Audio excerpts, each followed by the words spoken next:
So, you know what it is? It's late night, Louie. Man, it's March Madness, but it's not the kind you're thinking of. I talked about this a couple of days ago where I said, man, the NFL, this free agent period is starting to feel like the NBA. And I used to bitch and complain about how there was no excitement with the NFL's trade deadline, which it's still not all that exciting like baseball or in the NBA. But this free agency period, this thing is turning into a monster. And I think the NFL is wider open than it ever has been before in the past. And everyone's going after it. And that AFC West is turning into a juggernaut. It's an all-out war, okay? And you have to grab as many weapons and as many bullets as possible to have an opportunity to stay afloat in that division. And the Raiders, they seem to have been the team that had been quiet this entire time. Broncos made the big move to get Russell Wilson, and the Chiefs, they're just the Chiefs. They haven't done anything really impactful to this point. But even they went out and added safety Justin Reed, but they're the Chiefs. You know, everyone's trying to catch them essentially, so they don't have to do as much. But still, you looked at what the Chargers have done with Khalil Mack, bringing back Mike Williams, and then going out and getting J.C. Jackson, and you're saying, wow, okay, the Chargers are going after it. Now here come the Raiders. They're on their horse. Giddy up. The AFC West is going to be a ton of fun this year. And with all of these guys leaving the NFC to go to the AFC, it's making it very easy. Ask Deebo Samuel just how he feels about the NFC. There's so much to talk about. So many guys changing teams, so many massive deals handed out, so many different moves that are changing the balance of the scales in the National Football League. We're going to talk about all of it here on the Louie T Network podcast that starts now.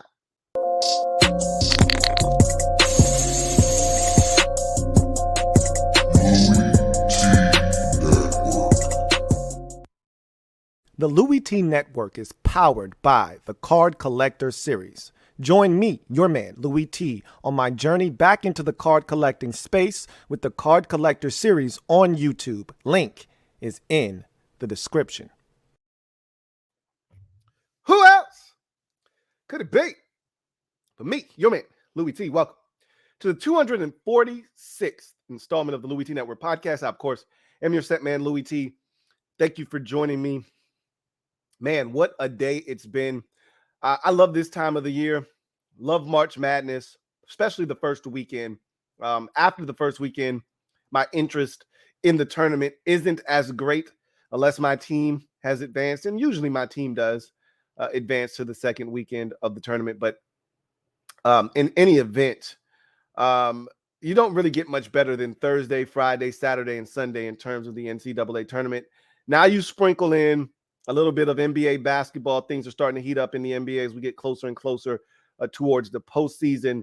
But now the NFL is entering its name into the fray as a major player in March. And it's not as if the March start of the new league year hasn't always been impactful for the NFL. It always keeps the NFL's name out there and about, but it rarely is able to steal away the spotlight from March Madness. But, you know, with everything that's been going on, kind of leading up to free agency getting underway, and then, you know, some of the big moves that have been made, from Von Miller's massive deal with the Bills to the, trades that we've seen all last week leading up to the tampering period, to then getting to the tampering period and having some big deals being handed out, to then the Deshaun Watson sweepstakes that is starting to dwindle down. But man, are teams ruffling feathers in the process of pursuing Deshaun Watson. I mean,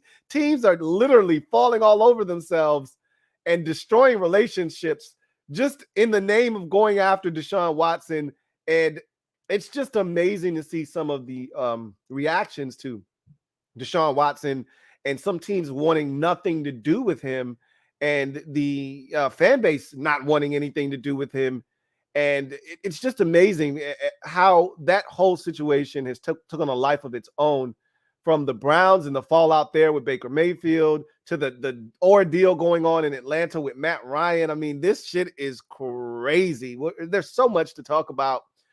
Monumental deal, the massive move that the Raiders just pulled off. Quietly, I don't think enough people were talking about what the Raiders did with some of the moves that they already done.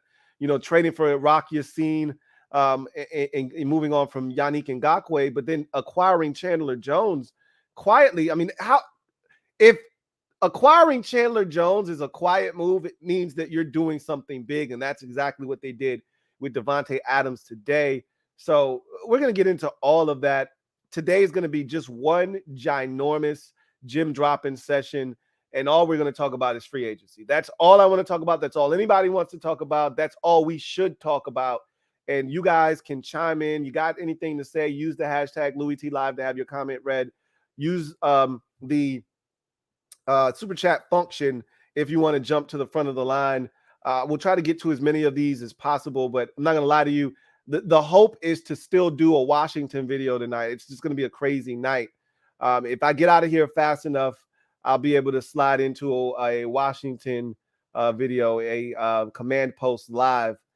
Because obviously we saw the Carson Wentz introductory press conference. Ron Rivera spoke as well. And so there's, a number of items to break down there. Washington also signs Andrew Norwell. We said they had to do something along the offensive line, specifically interior-wise, with both guards that were starters last year no longer being here. Something had to be done. They did that. And then I've got some interesting takes on what needs to be done moving forward in free agency before turning our attention to the draft. So hopefully we'll be able to get to that a little bit later on down the road tonight. If not, we'll get there eventually. But let's start the show where we're going to end the show tonight, which is with the gem dropping session. Let me drop this gem on your melon. Open your mind, let your conscience be free. You're now rolling with your man Louie T double E. Let me open you up, get you thinking a little bit. So NFL free agency is at full throat now. We're into the free agency period now, 2 days. And we thought day one, because the tampering period kind of takes the luster off of the beginning of free agency, everything just becomes official, but we've already known about these deals. The climax for the start of the new league year has lost its luster. However, this second day has been ridiculous with just not necessarily the moves necessarily being made, but just some of the news that's coming out about, guys that teams are pursuing and things of that nature. And it's just making for a lot of interesting discussion. So what we will do is we will go through the full 32 team list of free agents. And again, I'm not going to talk about the insignificant moves made, but if big moves have been made or something has happened with that team that is noteworthy, we will come across it as we get through the free agency activity in the first 2 days of the new league year. It has been an amazing offseason to this point for the NFL, with all the activity, all the trades, all the players changing teams, the balance of power switching from, one side to the other, one division seemingly stockpiling all the talent that it possibly can to try to reign supreme. There's so much to get to. So let's not delay. Let's do that right away. So we're going to start with the Buffalo Bills because they're a team that they're like the Utah Jazz, or I think the Jazz, that's not a good comparison because they made it to the finals. They just couldn't beat the Bulls. They're like the New York Knicks. Okay. They're like the New York Knicks of the 90s right now. They can't get to the finals because the Bulls are in the way, or they're the Utah Jazz before they got to the finals when the Rockets were in the way. Right now, the Bills easily could have been in the Super Bowl last year because I firmly believe if they beat the Chiefs, they're going to host the Bengals, and I think they beat the Bengals. I don't think the Bengals go into Buffalo and win, but that epic playoff game in the divisional round this past year, one of the best, postseason finishes we've ever seen. Really one of the best games we've ever seen. It was a well-played game from start to finish. And then the year before, they go to the AFC Championship game and they lose to the Chiefs. So this is a team knocking on the door, and they feel like they're a piece here or there away from breaking through and maybe finally hoisting that all-elusive Lombardi trophy, and they're going for it. There's no doubt about it. They are going for it. They're pushing their chips to the center of the table. Let's take a look at what they've done to this point. So the Bills have re-signed Isaiah McKenzie. That's a big move. A lot of people don't really understand how much Isaiah McKenzie does for that team. There was a game, if you recall, when they went to Foxborough and they had some, I want to say they had some injuries or a guy was out with COVID. They were shorthanded and Isaiah McKenzie stepped up on the road. Josh Allen went and played out of his gourd that week. Isaiah McKenzie steps up huge, has like 8 catches for over 100 yards, destroyed the Patriots, helped them win that ball game. He's huge in the return game, gadget plays, jet sweeps, you name it, he can do it. That's a good signing for them. O.J. Howard, I think, is a really good move for the Buffalo Bills on a 1-year deal. Yesterday I said I was pissed off at the Bills. I'm sick of them because they're stealing all the guys that I want. And, they come from the same tree as Ron Rivera because they were all in Carolina. So they kind of think the same. So it makes sense that they're targeting a lot of our players because they're coming from our program, which is a lot like their program. And then the guys that I want, they're going after them because, again, those players fit what we do. And, of course, they're doing a lot of the same things that we're doing. So it's frustrating because I wanted O.J. Howard badly, and he's going to end up in Buffalo. Roger Saffold comes over to help bolster that offensive line. Mitch Morse is back in Buffalo. Tim Settle comes over in a deal from Washington to the Buffalo Bills. I think he's going to help bolster that defensive line. But the big move here, the one that if you're really looking at the Buffalo Bills as a true contender, this is the one, because the one thing I've always said about Buffalo is they still don't have a pass rush. They went out and they drafted the young kid out of Miami last year, Gregory Rousseau, but he wasn't ready yet to be an impact player. And they're hoping that he continues to evolve and develop. But Jerry Hughes got up there in age, and we all saw that coming a mile away. They don't have a legitimate, we're up, a touchdown, and we need somebody to close out the game. They don't have that guy. Now they do in Von Miller. Massive deal, 6-year, $120 million deal, which seems like a long, long time for a guy that seems like he's been in the league for quite some time now. I think Von Miller was the second pick in the 2011 draft, if I'm not mistaken. So he's been in the league now 10 years, and he's signing a 6-year deal now. I get it. This is probably really a 3 or 4-year deal, more likely than not. The last 2 years are probably voidable. There's probably an exit ramp after the 3rd year. So I get it. I understand that these contracts, a lot of times the numbers that you see aren't worth the paper that they're written on. But still, I didn't expect Von Miller to get a 6-year deal wherever he signed. I was thinking more along the lines of 3 or 4-year deal. He got a 6-year $120. That's a huge number. 51 of it is guaranteed. $17.5 million through the first 4 years. So pretty much it's a 4-year deal. Big money, but this is the kind of player that they need to change the game in Buffalo. So that is a huge move, as the Bills are literally telling everyone, we're going for it. We see what's going on in the AFC West. We understand that Joe Burrow isn't going away in Cincinnati. Neither is Lamar Jackson in the Baltimore Ravens. We understand what this is. We understand that the AFC is a son of a bitch. We're not going to back down. And as a matter of fact, we're pushing our chips to the center of the table with everybody else. Miami Dolphins, they signed Teddy Bridgewater to a 1-year deal. So it seems like every year now, the Dolphins are going and getting that stopgap backup quarterback behind Tua. It was Ryan Fitzpatrick before. Then it was Jacoby Brissett last year. Now it's Teddy Bridgewater. So he goes home, this Bridgewater, from Miami or from Florida. And now he signs a 1-year, $6.5 million deal. I love this move for the Miami Dolphins. Running back Chase Edmonds signs with the Dolphins. That's a guy that, to me, doesn't get enough credit for his talent. He was huge in Arizona, And I've long said that the Dolphins don't have a legitimate running back threat. No one's afraid of Salvon Ahmed. Nobody's afraid of those two guys they have from UW. They're solid running backs, but they don't necessarily move the needle. Chase Edmonds immediately becomes the best running back on that team. They also signed Raheem Mostert, so they understood that they had a huge void at running back that needed to be filled, and now they've done that. If Raheem Mostert can stay healthy, they've got a nice little 1-2 punch there between those two running backs. Cedric Wilson was a nice little sign from Dallas. He was starting to come on in the absence of the wide receiver. What was the wide receiver? Let me go find him. Michael Gallup. In the absence of Michael Gallup, I thought that Cedric Wilson started to show what he was capable of and came into his own. And I think the Dolphins saw enough that they were willing to sign him to a 3-year, $22 million deal.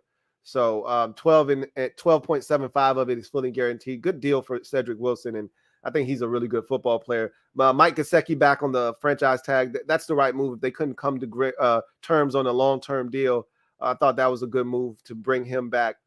Connor Williams, I'm not in love. It's not a lot of money, only 2 years, $14 million, but he stinks.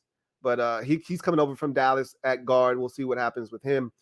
Emmanuel Ogbah re-signed on a 4-year, $65 million deal. He was outstanding for them last year. And in this league where it's tough to find guys that can bag quarterbacks, he definitely showed the ability to do exactly that. That all that promise that people saw out of him coming out of Oklahoma State, he's finally showing that and having it come to fruition. A lot of times we talk about guys having talent and having a lot of potential, but that potential is never realized. He's actually starting to do that now, and he's being compensated for that handsomely now on a 4-year, $65 million deal, 32.7 of it over the first 2 years, which is the real guarantee in the deal. So Dolphins making some moves, trying to hang tough with the Buffalo Bills and New England Patriots. Speaking of the Patriots, nothing big here. They did acquire Mack Wilson in a trade from the Browns. They traded Chase Winovich for Mack Wilson straight up. And Mack Wilson is a guy that will be really good for them. He showed his versatility in Cleveland, and he's the exact type of player that Bill Belichick will get the most out of and have him playing some good football. But really not anything noteworthy on the New England Patriots front. They were the ones that spent a ton of money last year in free agency. So the Jets, they're getting busy. They're looking to surround their young quarterback with talent. And so that's exactly what they've been focused on here in free agency, whether it be skill guys or offensive linemen. They're trying to make sure that Zach Wilson has the best opportunity to succeed. They bring Flacco back on a 1-year deal as a backup. Tevin Coleman comes back on a 1-year deal as a running back. Braxton Berrios, I thought, played some really good football last year, and you could see this coming. He was starting to play some good ball in New England, got his opportunity with the Jets the last 2 years, and I thought he made the most of it. So he gets a 2-year, $12 million contract. Good for him. I think he's really coming into his own. Tyler Conklin is a guy that I was so impressed with the Minnesota Vikings. He was really coming on. I was so surprised at how athletically gifted he was. Didn't really see that coming out of Central Michigan.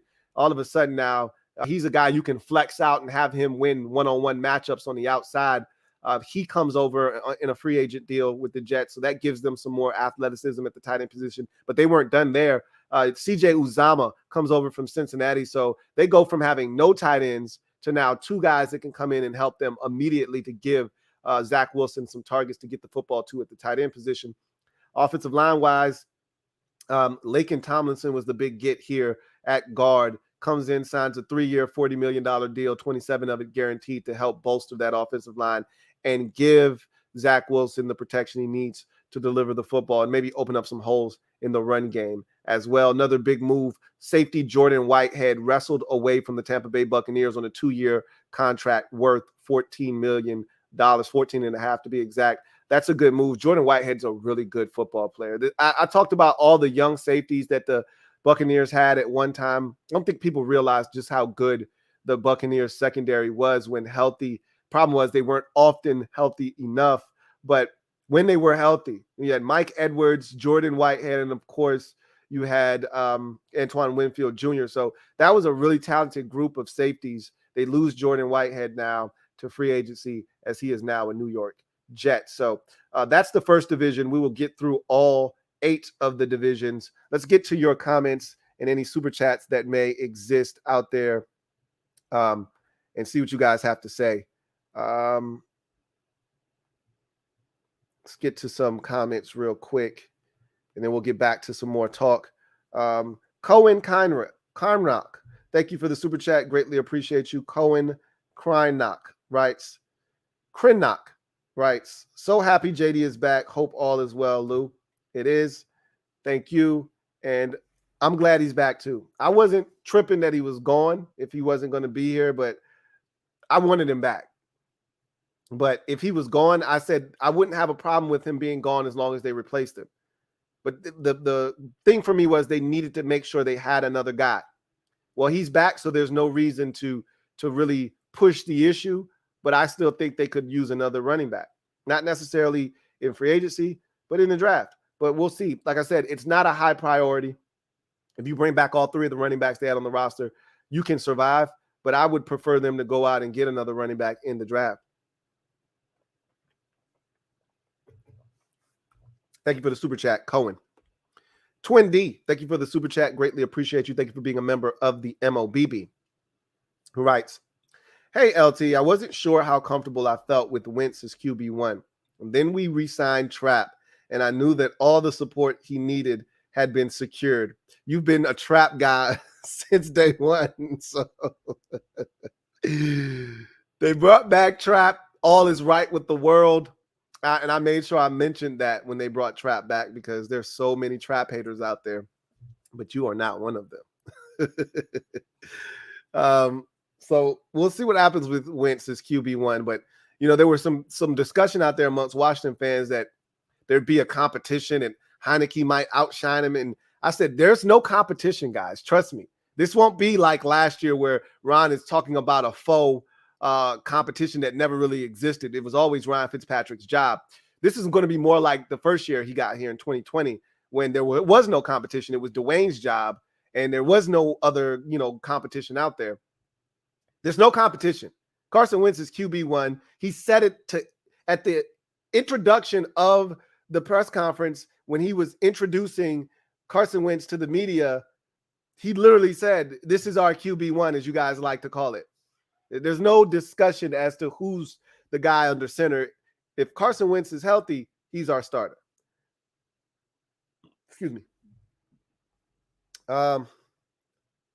Storm, thank you for the super chat. Greatly appreciate you. Storm writes, let's go. We got Adams. Lou, AFC best. In all seriousness, though, Vegas needed these moves to keep pace in the West, and we can't be counted out yet. Hyped. It's funny, my buddy, I told you my best friend is a Raiders fan. And he called me up and he said, did this move the needle? Like, I said, yeah, it did. You're still last in the division. Like, you're still behind everyone else. But what it did is it gave you a fighting chance. It gave you a chance to stay alive. Now you got a shot. So I still would pick all 3 of the other teams over you in that division as of right now. But I wouldn't be shocked if you finished anywhere. If you asked me right now and you told me that any one of those 4 teams finished in first place in that division, I wouldn't bat an eye. Before these moves, the last couple of days were made by the Raiders in getting Chandler Jones and trading for Rock Yassin and now getting Devontae Adams. Before all of this was done, I tell you that definitively the Raiders aren't winning that division. And not only are they not winning the division, they're going to finish in last. Now, after all of these series of moves that they've made, they may still finish in last, but that's not a foregone conclusion. And if you told me they finished first, I'd believe you as well there. So to me, there's so much going on in that division that you really don't know. Honestly, you're like, hey, Kansas City, what's up? But that's who everyone's chasing. So it'll be interesting to see if Kansas City can hold everyone off, because seems like they're starting to slow down, come back to the pack a bit. And now with all these teams making the necessary changes and moves that they felt like they needed to make to strengthen their case to be the AFC West champions, because if you make it out of that division, you got to think that you're going to have a significant chance to make it all the way to the Super Bowl or at least at worst, the AFC Championship game, which gives you a chance to make it to the Super Bowl.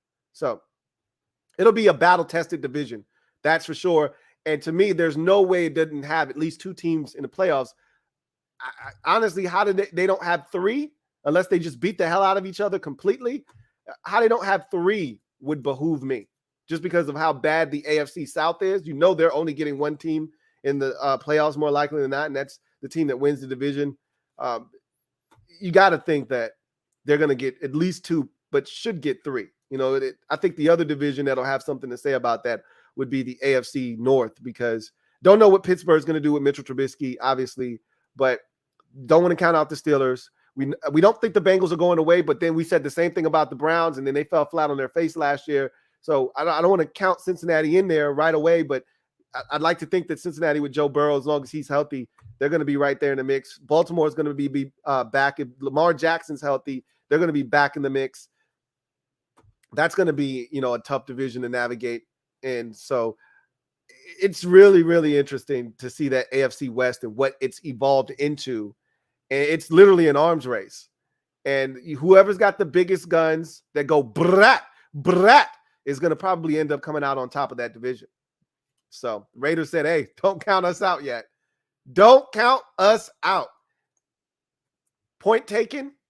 And we hear you loud and clear. We'll get to that division here in a bit.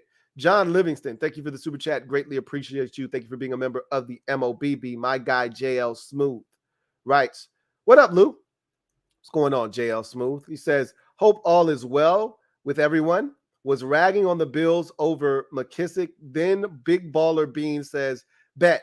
Get me Vaughn, OJ, Jordan Phillips, and for the hell of it, bring back Shaq. I love Brandon Bean. You know that. I think he's one of the best GMs in football. Also love Chris Ballard in Indianapolis. I don't necessarily love how they've gone about the quarterback position. I don't know if this had a lot to do with him or if it was more so the owner, Jim Irsay. But that move of going away from Carson Wentz seemed more like a knee-jerk reaction from an owner that is off, his hinges a bit. And so that didn't strike me as a Chris Ballard move necessarily. He might have been disappointed in Carson Wentz in the way they finished the season up, but to move on from him before you have a replacement in place in hand is not the right thing to do. And now you're going to put yourself in a position you don't want to be in, and that's having to do something that you may not have done if you weren't in such a drastic state. But back to the Bills, Brandon Bean has erected a bully in Buffalo. I mean, he's put this thing together piece by piece, brick by brick, and it's amazing to see where this Bills team has come from since he's taken over and where they are now. And to me, we make a big stink about the AFC West and how dominant that division has a chance to be and how it's an arms race, and whoever comes out of that division will be battle tested and iron sharpens iron, and they're going to have a really good shot at making it to the Super Bowl. But don't forget about Buffalo, okay? And the Bills, they're doing it from afar because they're not in the AFC West, but they see what's going on out there in that conference, and they're stacking up their ammunition as well. And they released Cole Beasley today, but we saw the emergence last year of Gabe Davis. So we see that they've got enough weaponry, and they're going to probably add another receiver, whether it be via free agency or in the draft. I'd like to think it'd be in the draft. This is a deep draft class with receivers. I'd like to think they'll add a receiver to take the place of Cole Beasley in that offense, but they'll be just fine. Even if they didn't, with Stephon Diggs, Gabe Davis, and Isaiah McKenzie, they would be able to stay afloat. So just looking at this Bills football team, the one thing I said, and I said this already, is that they just lacked a dominant pass rush, a guy that went the game in hand, just needing to close it out. They needed a closer. They needed a guy that could get to the quarterback. Jerry Hughes used to be that guy for them. He can no longer do it. They drafted Gregory Rousseau, but he wasn't ready. He was raw. We all knew that. And so they needed a guy on the outside. Mario Addison, that's cool. They went through that little phase where they were trying to recycle a bunch of old Carolina Panthers players from Star Lotulelei to, Mario Addison. That was cool, but they need to go get a real dog. And they went and got a guy that hunts at an elite level in Von Miller. So that changes the game for the Buffalo Bills because we know the offense is ready to go. And they could put 40 on anybody's skull. Just ask the New England Patriots what happened to them in the wild card weekend of the playoffs. They could put up 40 like that. Can they stop the opposition from scoring 30 or 40 is the question now. They feel like they legitimately can with a guy like Von Miller coming off the edge. And, last year it's a shame because I don't know if that Chiefs game plays out the way that it does if they've got Tre'Davious White, but no Tre'Davious White made it a lot easier for Patrick Mahomes to molest and assault that secondary. So that's going to be a very formidable Buffalo Bills team. And as you said, Brandon Beane is just pouring sauce on top of it with the moves of bringing guys like Jordan Phillips back in the fold and O.J. Howard. And just at one point they were talking about wanting Gronk, being interested in bringing Gronk on. Gronk already said he only wants to play with one guy, and that's Joe Burrow. He likes his swag, so we'll see if he ends up in Cincinnati or not. But they went out and said, okay, fine, Gronk, we'll take your teammate then. We'll take O.J. Howard. Just love what the Bills are doing, man. They've built a bully, and they are they're going to be a tough team to deal with in the AFC for a very long time. Very long time. Trevor Patch, thank you for the super chat. Greatly appreciate you. My guy, Trevor Patch, thank you for being a member of the MOBB. Writes, hey, Lou, Tim's gone. Matt's gone. Cam's back. Terry needs a bag. Cole needs a bag. We can't pay the entire D-line. I'm officially banging the table to let Duron walk next year and drafting Jordan Davis at 11. FYI, no notification. So I can't help you on the noti part. It's hit or miss with YouTube with the notifications. It's crazy. Some people tell me, man, I didn't even know you were live. And I'm like, I don't know what to tell you, man. YouTube is real iffy with that. But I saw you tweeted that before. You tweeted that, hey, I'm all about just trying to, build up this defensive line. It's like let's not let our strength go by the wayside. Our strength has been the defensive line. Let's keep it that way. So I heard you when you said draft Jordan Davis at 11. I don't know if that's what they're thinking. That could be their thought process. I mean, we are down to both of our rotational depth defensive linemen now. In their minds, they've got some guys that they've been developing over the last couple of years, like a Daniel Wise, like a David Bada. So they may just be like, oh, we're good. I hope that's not their thought process, but I wouldn't be shocked if it was. So we'll see what they decide to do. As you mentioned, you can't keep everybody. They're going to have to make some TDs, and we'll see what they decide to do. I've always thought that Daron Payne would be the odd man out of the equation when it was all said and done, unless he developed some uncanny ability to get to the quarterback, which he hasn't, and I knew he wouldn't. That's why I didn't want to draft him out of Alabama back in 2018, because he was a guy that was dominant against the run, but, not necessarily a difference maker against the pass. And so unless he developed this unbelievable ability to get to the quarterback, I always felt like he'd be the odd man out. So I wouldn't be shocked if they decided to move on from him and decided to keep, either one or two of the edge rushers. They already re-signed Jonathan Allen, and then they drafted another guy to replace him. That wouldn't be shocking, and maybe it is Jordan Davis at 11. I wouldn't rule it out.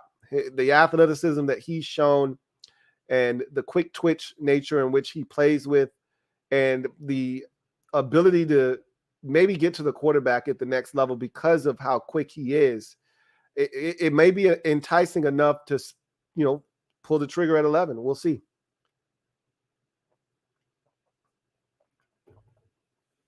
All right. So let's get back to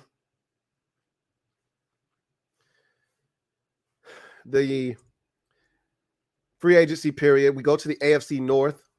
Baltimore Ravens haven't done a lot, but what they've done so far has been impactful. Now, Morgan Moses signs a 3-year, $15 million deal.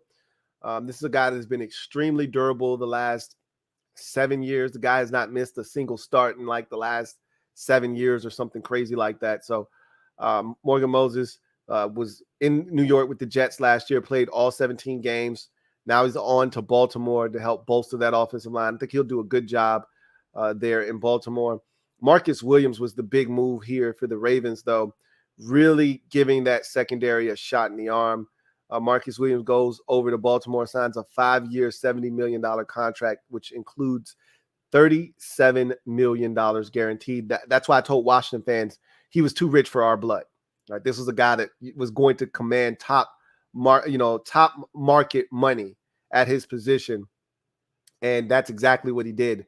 So Marcus Williams is now a Baltimore Raven. They also thought they were able to welcome back one of their own in Zadarius Smith. Remember, he started his career in Baltimore, did Zadarius Smith out of Kentucky, and then he went to Green Bay in free agency a few years ago. He came back and reportedly had signed a 4-year, $35 million deal, but then I woke up this morning and Zadarius Smith was like, 4 years, 35. I can't get a better deal than that somewhere else. All right, well, I'm going to try. We've seen more guys change their minds this year than I think we did in the past 15 years combined. You had J.D. McKissick double back on the Buffalo Bills and go back to Washington. You had Randy Gregory double back on the Dallas Cowboys and go sign with the Denver Broncos. And then you had Zadarius Smith decide, I'm good on the Baltimore deal after initially agreeing to terms on that 4-year, $35 million deal. So it's interesting. You know, the tampering period, it saves guys from themselves sometimes, but it also hurts some of these teams that think they have a deal in place. You go to the Cincinnati Bengals. They made it abundantly clear what their offseason was all about. It was about providing protection for their investment in quarterback Joe Burrow. Obviously, they slapped the franchise tag on Jesse Bates, the right thing to do. If you can't find a long-term deal with him, then you have to find a way to keep him on the roster. So they do that. They agreed to terms on a 1-year deal with tight end Hayden Hurst. That's pretty much to fill the void left by C.J. Uzomah. We'll see how he does. But the big moves here, Alex Kappa, the guard from Tampa Bay, signs a 4-year, $35 million deal to be the new guard, one of the new guards in Cincinnati, protecting Joe Burrow and opening up some holes for Joe Mixon. And then Ted Karras comes over on a 3-year, $18 million contract. He also will come over and help bolster an offensive line that could use some work. And they may not be done. Don't think they're done at all. So the Cleveland Browns have done a number of interesting things. We're going to talk more about the Browns here in a bit because of the Baker Mayfield drama that's going on. I just find that very fascinating. But they traded for Amari Cooper. If you remember, right before the tampering period got underway, that Sunday, right before the tampering period kicked off, they traded for Amari Cooper. They traded a 5th-round pick and they swapped 6-rounders. So, you know, there was a lot of backlash on socials about how, you know, the Browns fleeced the Dallas Cowboys in this trade. But what Dallas cares about is that the Browns were willing to eat Amari Cooper's contract, which was egregious for Dallas. So Dallas is like, look, we'll essentially the compensation that they took was them acknowledging that, hey, y'all are eating a hell of a lot of money for us. We appreciate it. So we're not going to try to hit y'all where it hurts for draft capital. We appreciate y'all doing this. So now they got Amari Cooper to replace Odell Beckham Jr. And so all the Baker Mayfield jokes started once they got Amari Cooper because he wasn't able to make it work with Odell Beckham Jr. We'll see what happens with Amari Cooper. Jakeem Grant, 3-year deal in Cleveland. He was in, if you remember, Chicago after being traded from the Dolphins during the season last year. So that's an interesting move there. Guy that gives them some special teams ability, but also adds an infusion of speed. They drafted Anthony Schwartz last year, another guy that can flat out run. Now you add another guy to the mix in Jakeem Grant. One of the things I felt like they lacked on that offense was speed. Now they add a couple of guys in Cooper and Jakeem Grant who can flat out fly. Tight end David Njoku, franchise tagged. I didn't see that coming. I didn't think they were going to franchise tag him. I was shocked when they decided to do that. At one point, you know, last year, you know, or 2 years ago, he wanted to trade. And I think even as late as the beginning of the offseason last year, he was demanding a trade, and they decided not to trade him. They mended fences and he played well for them last year, and they slapped the franchise tag on him. So I talked about Chase Winovich coming over in a deal with New England, so that's another guy that will help try to get pressure on the quarterback. But Browns, very busy this offseason. So have the Pittsburgh Steelers been very busy. So Dwayne Haskins is back on a free agent, a restricted tender. Nobody's taking him away from them. Mitchell Trubisky is the big move here, though, if we're talking quarterbacks in Pittsburgh. A 2-year, $14.25 million deal that's worth up to $27 million with incentives. So Mitchell Trubisky goes from making making $2.5 million to $14.25 million. That could easily escalate up to 27 with incentives to be the guy in Pittsburgh. We'll see how it goes for Mitchell Trubisky. This is his last opportunity to be a starter in this league, an unquestioned starter where they're handing you the keys. We'll see if he takes advantage of this, similar to the way that Ryan Tannehill did in Tennessee. Mason Cole comes over to help try to solidify that offensive line, comes over from Arizona there. James Daniel comes over from Chicago at guard, signs a 3-year, $26.5 million deal. So you see the emphasis they're putting on the offensive line. They could not run the football last year, and at times they could not protect Ben Roethlisberger. So had some issues up front, and they're looking to address some of those with some of the moves made. Myles Jack, this quietly happened. The Jaguars released Myles Jack.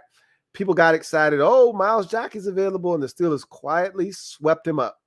I don't even recall this hitting my timeline. My timeline might have been overwhelmed, but here he is, a Pittsburgh Steeler, Myles Jack. Great fit, too. Fits right in with what they do in Pittsburgh. So that is an interesting move there. And then Levi Wallace signed a 2-year contract coming over from Buffalo. So he's going to help try to give that Steelers secondary a shot in the arm. They can use it in the secondary. And so we'll see what happens there.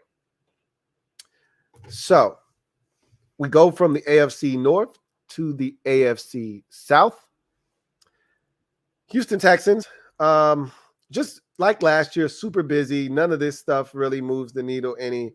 Nobody really worth mentioning, just a bunch of stuff. This is what the Texans have been since they got their new GM from New England, and they remain extremely busy. But again, nothing here is really all that noteworthy.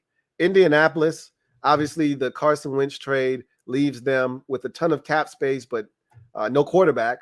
So they're in quite the conundrum right now because they still need a quarterback, but they're desperate now all of a sudden because they don't have anybody. So, they're looking to fill that void. They're sniffing around Jimmy Garoppolo, but I think they really want to see what's going to happen with this Deshaun Watson situation. They initially had asked for permission to talk to Watson, to which the Texans promptly said, hell no. Not no, hell no. We're not trading him to you in the division. And so they're waiting to see what happens with Watson, because after Watson picks, whether it's Atlanta or New Orleans, and it seems like those are the two places it's coming down to, someone's going to shake free. You know, they were also keeping an eye on the situation in Cleveland with Baker Mayfield, because if they were to move on from Mayfield, that would have been an interesting destination for Mayfield in Indy as well. But right now, I think that Indianapolis is keeping their eye on New Orleans, because if they get Deshaun Watson, that means Jameis Winston is available, and he might end up in Indy. If Watson chooses Atlanta, Matt Ryan then becomes available. He may end up in Indy. So the Colts are right now kind of just keeping their eye on this Deshaun Watson situation, because the fallout from it is probably ultimately going to decide who ends up playing quarterback for the Indianapolis Colts in the upcoming season. So that's the biggest thing and topic with this Colts team right now, is the quarterback position. But they've been busy themselves this offseason, bringing back Mo Alley-Cox. Really like that deal. 3 years, $18 million for Mo Alley-Cox. Played really well for them last year in particular. Yannick Ngakoue, though, is the big move here. They traded Rock Yassin to the Raiders in exchange for Yannick Ngakoue straight up. So player for player swap. And Yannick Ngakoue started out like gangbusters for the Raiders last year and then kind of fizzled down the stretch. Much like I said with Buffalo, the biggest issue for the Colts is the inability to bag the quarterback consistently off the edge. Yannick Ngakoue is going to give them a true difference maker with a guy that can get to the quarterback. Now we'll see if he can do it consistently for this Indianapolis Colts football team. And then that takes us to the team that's been the busiest this year in free agency, spending the most money, and that is the Jacksonville Jaguars. So Zay Jones gets a 3-year, $24 million deal that could get up to 30. Good for Zay Jones. I was a huge fan of his coming out of East Carolina. Didn't play up to the level that I was expecting from him in Buffalo. Goes to Oakland or Vegas, revitalizes his career, and now he's parlayed that into a 3-year deal in Jacksonville. Good for him. Hopefully he takes full advantage of this opportunity. Christian Kirk got a 4-year, $72 million deal that could reach $84 million with incentives. This is a massive deal on a number of different levels.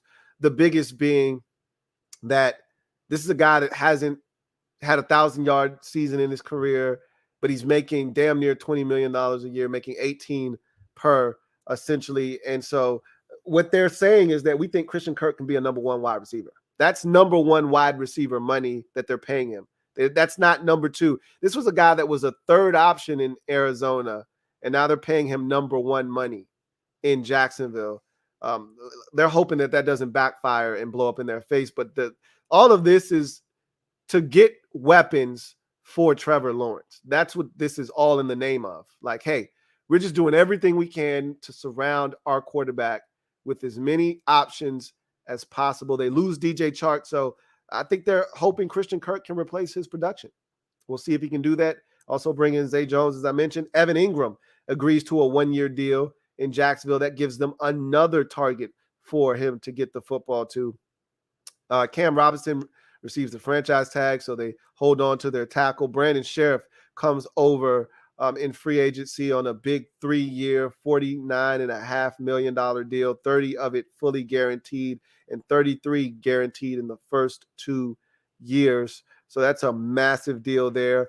Also signing defensive tackle Foley Fatukasi on a 3-year, $30 million deal, $20 million of that fully guaranteed. Foye Oluokun coming over from the Atlanta Falcons signs a 3-year, $45 million deal that includes $28 million fully guaranteed coming over from the Falcons at the linebacker position. This is a big move.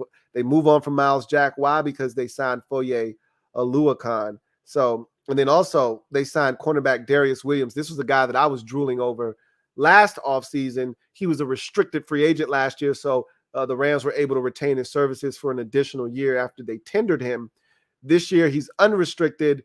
He hits the market, and the Jaguars scoop him up on a 3-year, $30 million deal. Think this guy has awesome potential. We'll see if he's able to live up to it in Jacksonville. And then finally, the Tennessee Titans, the AFC South Division champions, Tennessee Titans. They move on from Julio Jones. After the big trade last year that we all thought could really pay off huge dividends. They move on from him after 1 year. Really disappointing year, dealt with injuries. Remember, the same narrative that we talked about with Julio Jones going into the season was he's oft injured. He's not the same guy because he's never healthy. That was the same problem with him in Tennessee. They move on from Julio Jones. Nothing really here to really write home about other than the fact that the Titans re-signed Harold Landry, a guy that showed the ability to get after the quarterback this past year, to a 5-year, $87.5 million extension with 52.5 of it fully guaranteed. So that's a big move to secure one of the best young pass rushers in the league in Harold Landry. So we'll wrap up the AFC with the AFC West. We saved the best for last in the AFC, and that's the AFC West. So we start with the Denver Broncos. Clearly, the biggest move made thus far, really in the offseason of any team, is Russell Wilson going to the Denver Broncos. You literally take the Denver Broncos from a middle of the pack franchise that you don't think is going to make the playoffs. And if they do, they barely back in as a 7 seed, but no one's afraid of them, to now a Super Bowl contender, where I'd like to think that their Vegas odds of winning the Super Bowl are probably among the top 5 in the league now, after the move of Russell Wilson going to the Denver Broncos. So that was a massive deal. They trade Russell Wilson. So along with the 4th round pick, 2 first rounders, there's 2 second rounders, and a 5th rounder. Drew Lock, Noah Fant, Shelby Harris coming in exchange for Russell Wilson. It's a massive deal for the Denver Broncos. They give up the 2 1s, the 2 2s, and the 5th, but in exchange, they give up the picks, and they give up Drew Lock, Noah Fant, and Shelby Harris, but they get Russell Wilson and they get a 4th round pick. And they don't really give a shit about the 4th round pick. It's nice, but Russell Wilson was the main attraction here. And it gives them a chance. It gives them a chance to win the Super Bowl. And that's all they really wanted.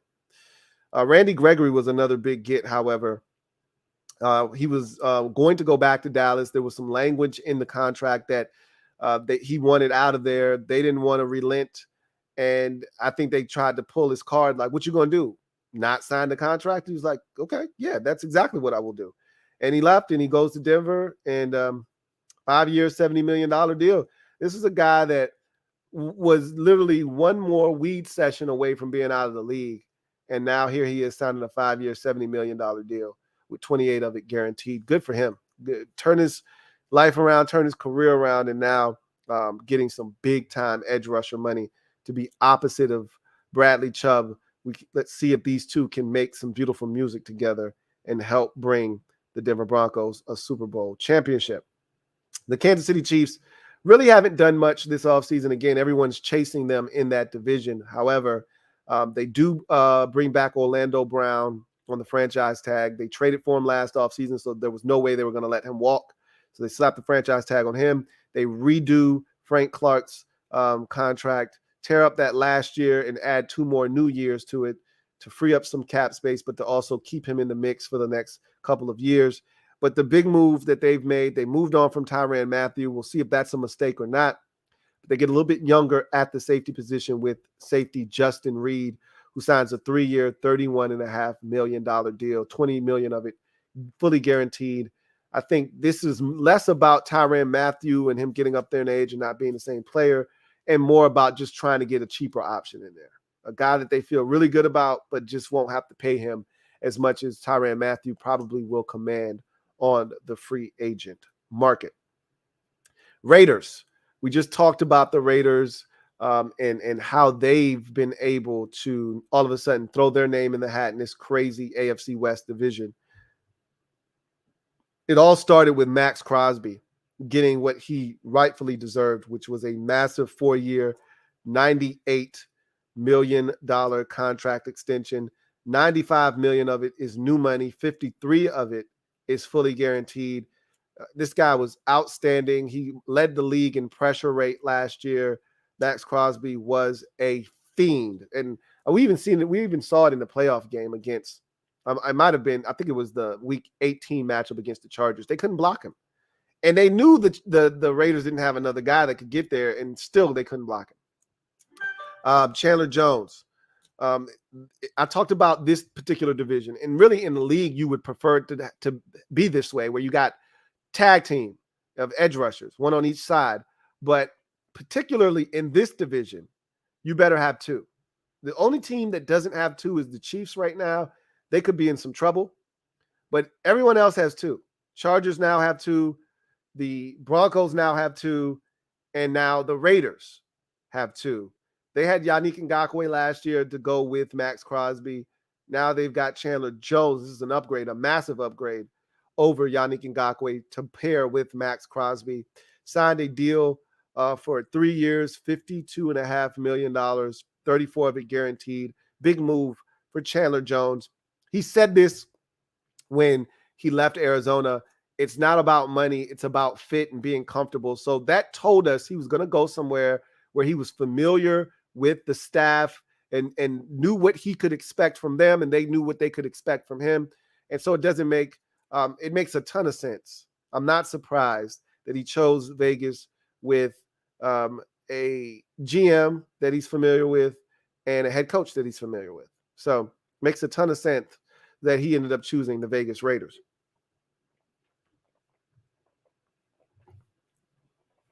Belial Nichols coming over is a nice move for the Raiders as well. 2 years, $11 million. Rock Ya-Sin, I like this move. Gives them another solid quality corner outside. Young corner at that. Remember, the Raiders, they went fishing for corners for years, especially barking at that Ohio State tree, whether it was Garyon Conley or the corner that they drafted, I think 2 years ago, that they ended up cutting, throwing up gang signs and threatening to kill people on socials. They've been searching for corners for a while, and they've struck out. So Rock Ya-Sin comes in. He's young. He's a quality corner. He's going to give them a little bit of depth in that secondary. Trade him straight up for Yannick.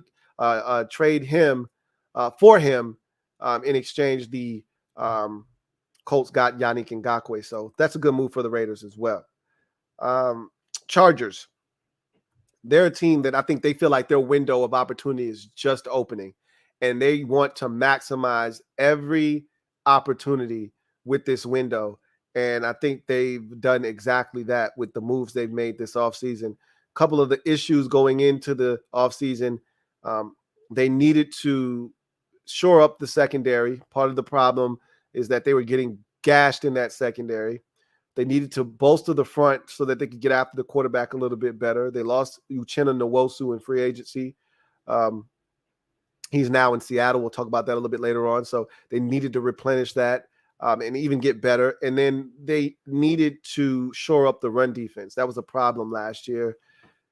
They did all of those things already in free agency, and they still have the draft to utilize. Mike Williams comes back on a 3-year, $60 million deal. That was the first bit of business that needed to be attended to this offseason for the Chargers, is make sure Mike Williams remains in a Bolts uniform. They took care of that, $40 million of it guaranteed over the first 2 years. I talked about that leaky run D and how they were soft up the middle. Austin Johnson is going to come over to help give them some beef in the middle. So will Sebastian Joseph Day. And I think this guy is a real true difference maker up front. You know, there was so much made about that Rams front, and they had some really good players. I think Gaines is a guy that didn't get a lot of credit in LA, but Sebastian Joseph Day is another guy that I think went under the radar, but was a huge part of that Rams defense up front. He signs a 3-year, $24 million deal, 15 of it guaranteed. He's going to help that defensive line tremendously with his impact. Khalil Mack comes over in a trade, a blockbuster last week that kind of sent shockwaves through the NFL.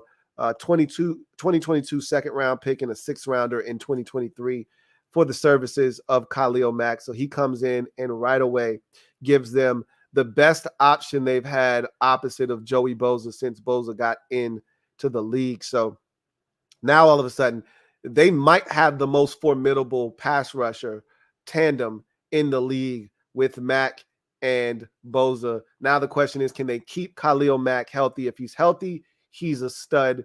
And I just think that this is a fantastic move. And then the cherry on top, J.C. Jackson signing a 5-year, $82.5 million deal, 40 of it guaranteed. This guy's a walking interception, okay? A walking interception machine. And now he's a member of the Chargers to pair opposite of Asante Samuel.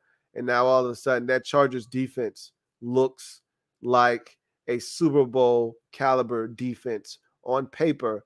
We'll see if they can get these guys to, 1, stay healthy, 2, gel and mesh together, and 3, perform at the level that they're capable of. But we know their coach has the ability to take this kind of talent and get the most out of it. And so if they're healthy, that's going to be a dangerous group in LA. So that's the AFC in a nutshell. As you look at that landscape, a lot of moves made there, a lot of teams really looking to bolster their chances of getting to the Super Bowl. It's crazy out there in the AFC right now. It truly is.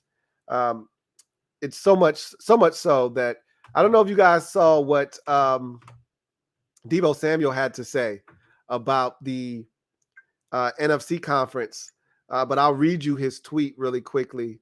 Deebo Samuel, let's see if I can find it. I just had it.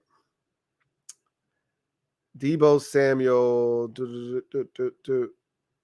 It was a really simple tweet too. See if I can find it. Here it is. Should be rolling up on it here shortly. Here it is. Deebo Samuel tweets out, conference getting easier and getting easy and easier by the day. Okay.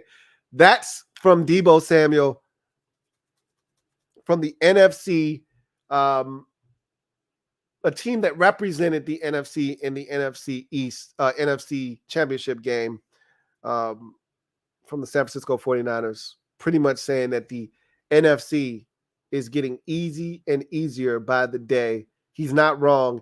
And that he was alluding to the Devontae Adams trade, which we will get to here in a second as we transition our way over to the NFC and its free agency moves. So start with the NFC East and the Dallas Cowboys. And the Cowboys have had a rough go of it. They were already in over their head in the cap situation. So you knew they were going to have to cut bait, cut some players, move on from some guys that they really didn't want to, but had no choice. And so they cut La'el Collins today. They tried to trade him, couldn't find a partner, so they cut La'el Collins. I think that's going to free up something around $10 million there. They couldn't keep all of their receivers. We knew that was going to be the case. I thought they were going to let Michael Gallup walk. They ultimately trade Amari Cooper and then re-sign Michael Gallup to a 5-year, $57.5 million deal, which includes 23 fully guaranteed. And this is much like what I said with the Kansas City Chiefs. This wasn't a situation of, oh, we think that Justin Reed is better than Tyrann Mathieu, so we're going to go after Justin Reed. No. This is a simple case of, we think Justin Reed is really good and he's much cheaper. We can afford him, so we'll do that instead. He's an alternative, right? That's what Michael Gallup is. He's not better than Amari Cooper to the Cowboys. He's just cheaper. He's a really good player. He's had a 1,000-yard season in Dallas before, so they know what he's capable of when he's healthy. They look at him and they say, he's not Amari Cooper, but he's Amari Cooper light. And he's a lot less. Amari Cooper, we paid $100 million. This guy's taking damn near half of that at 57. So that was the reason they did that. They slapped the franchise tag on Dalton Schultz. DeMarcus Lawrence agreed to a new 3-year, $40 million deal. Remember, they asked him to restructure. He said no. So he actually ended up getting a different contract. Malik Hooker is coming back on a 2-year deal worth $8 million. Good for him. That was the guy that I wanted Washington to kick the tires on last offseason as a former top 5 pick. I thought that there was something there. Just why not? Dallas did, and he paid off the investment, and now he is getting a new contract. Dallas also, as we talked about already, missed out on Randy Gregory. They did want him back, but unfortunately, the language in the contract wasn't to his liking. He ends up going and signing with the Denver Broncos. So the Cowboys have had to cut, quite a few guys that they really, really liked and wanted to keep. Connor Williams, he stinks, if you ask me, but he's now a member of the Miami Dolphins. So and they lost Cedric Wilson, another receiver. He's in Miami as well. So that Cowboys team will look drastically different. We'll see what kind of an impact some of these players that they've lost will have. But the Cowboys, this is what happens when you start paying a bunch of guys. You run out of bread eventually, and then you have to make some TDs. The New York Giants, they signed Tyrod Taylor to a 2-year, $11 million deal. So this is a really good move.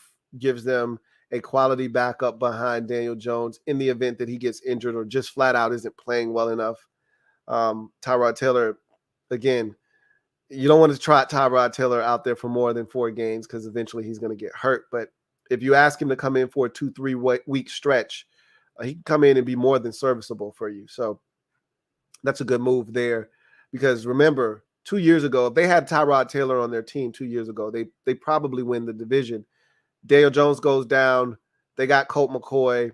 He comes in, gets an improbable win on the road against Seattle, and then promptly stinks it up the next 2 weeks and they lose. So if they can get some stability at the backup quarterback position, which remember, Daniel Jones went down last year and they were absolutely horrid at quarterback. So this stops them from doing that with Tyrod Taylor coming into the mix. Tight end Ricky Seals-Jones comes over from Washington and signs a free agent deal with the Giants. That's a good move to help bolster their tight end position after moving on from Evan Ingram, Ricky Seals-Jones, and they moved on from Kyle Rudolph.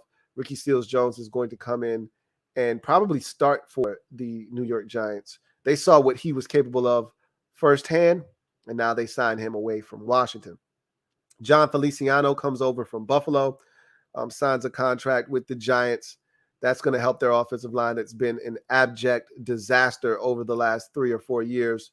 And Mark Glowinski will come over and sign a 3-year, $20 million deal as well to help try to fortify what has been a very disappointing unit for the Giants.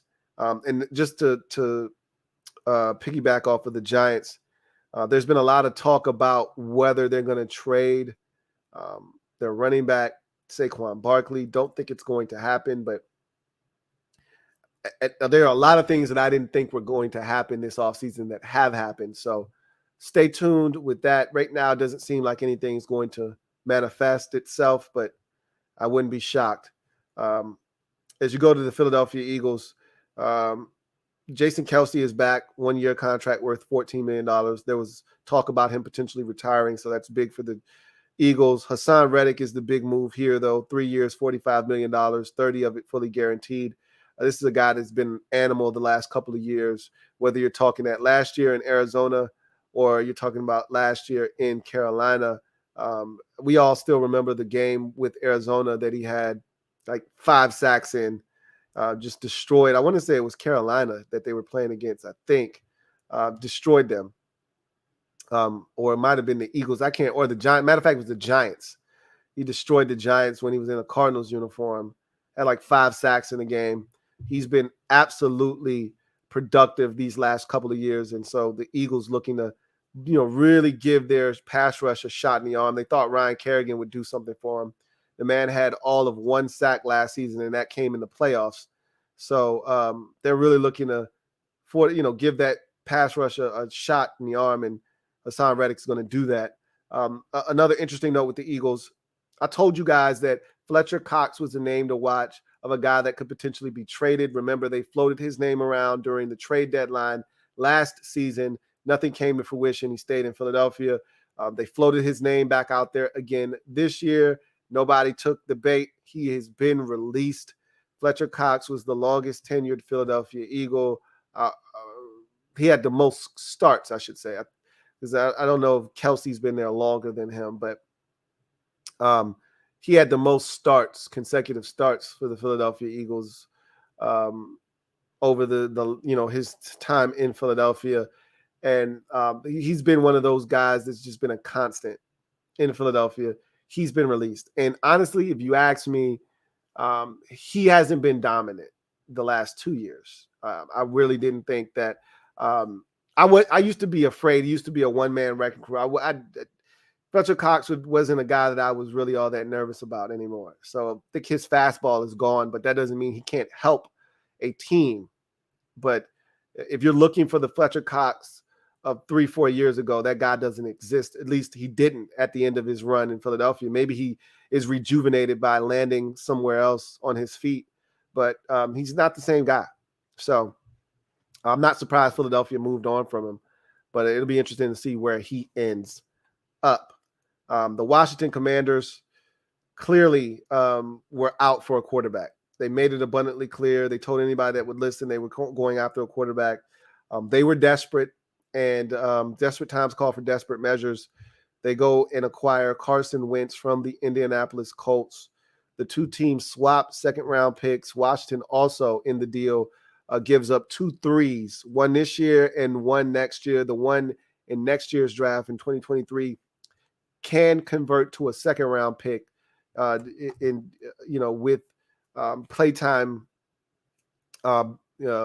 markers that need to be hit. So it is essentially a second-round conditional pick. Washington gets Wentz and a 7th-round pick from the Indianapolis Colts. So we'll see what happens there, but that's a big move for Washington. If it works, the staff looks like a genius, and they finally got a quarterback that they can rely on. If it doesn't, it will be something that will be talked about for quite some time. But they can get out of the contract and hit the market again next year, looking for that all-elusive franchise quarterback. J.D. McKissic comes back on a 2-year, $7 million deal. It looked like he was going to Buffalo. Then out of the blue, J.D. McKissic decides to return to Washington to sign the same 2-year, $7 million deal that was on the table from the Bills. Andrew Norwell is going to sign with the Commanders, or did sign with them today. So that's a huge move after they released quite a few guys, including starting guard Eric Flowers. And remember, they lost Brandon Sheriff in free agency to the Jacksonville Jaguars. So they had quite a few holes on the offensive line. Both guard positions were vacant. They fill one of them with Andrew Norwell, a former Carolina Panther that Ron Rivera is very, very familiar with. So that is the NFC East. Now you transition to the NFC North, and the Bears haven't really done anything noteworthy. They did sign, however, defensive tackle Larry Ogunjobi to a 3-year, $40.5 million deal. He was huge for the Cincinnati Bengals last year. So he comes over, helps bolster that line. If you remember, the Bears released defensive tackle Eddie Goldman. So they had a vacancy up front in the middle of that defense. Ogunjobi is going to help fill that void. Detroit Lions, a lot of moves made here. There aren't a ton of them that are truly noteworthy, but there are a few that stand out. The first of which is DJ Chark leaving Jacksonville and going to get a chance to be a big-time player in Detroit. The Lions right now don't really know what they have or what they're building.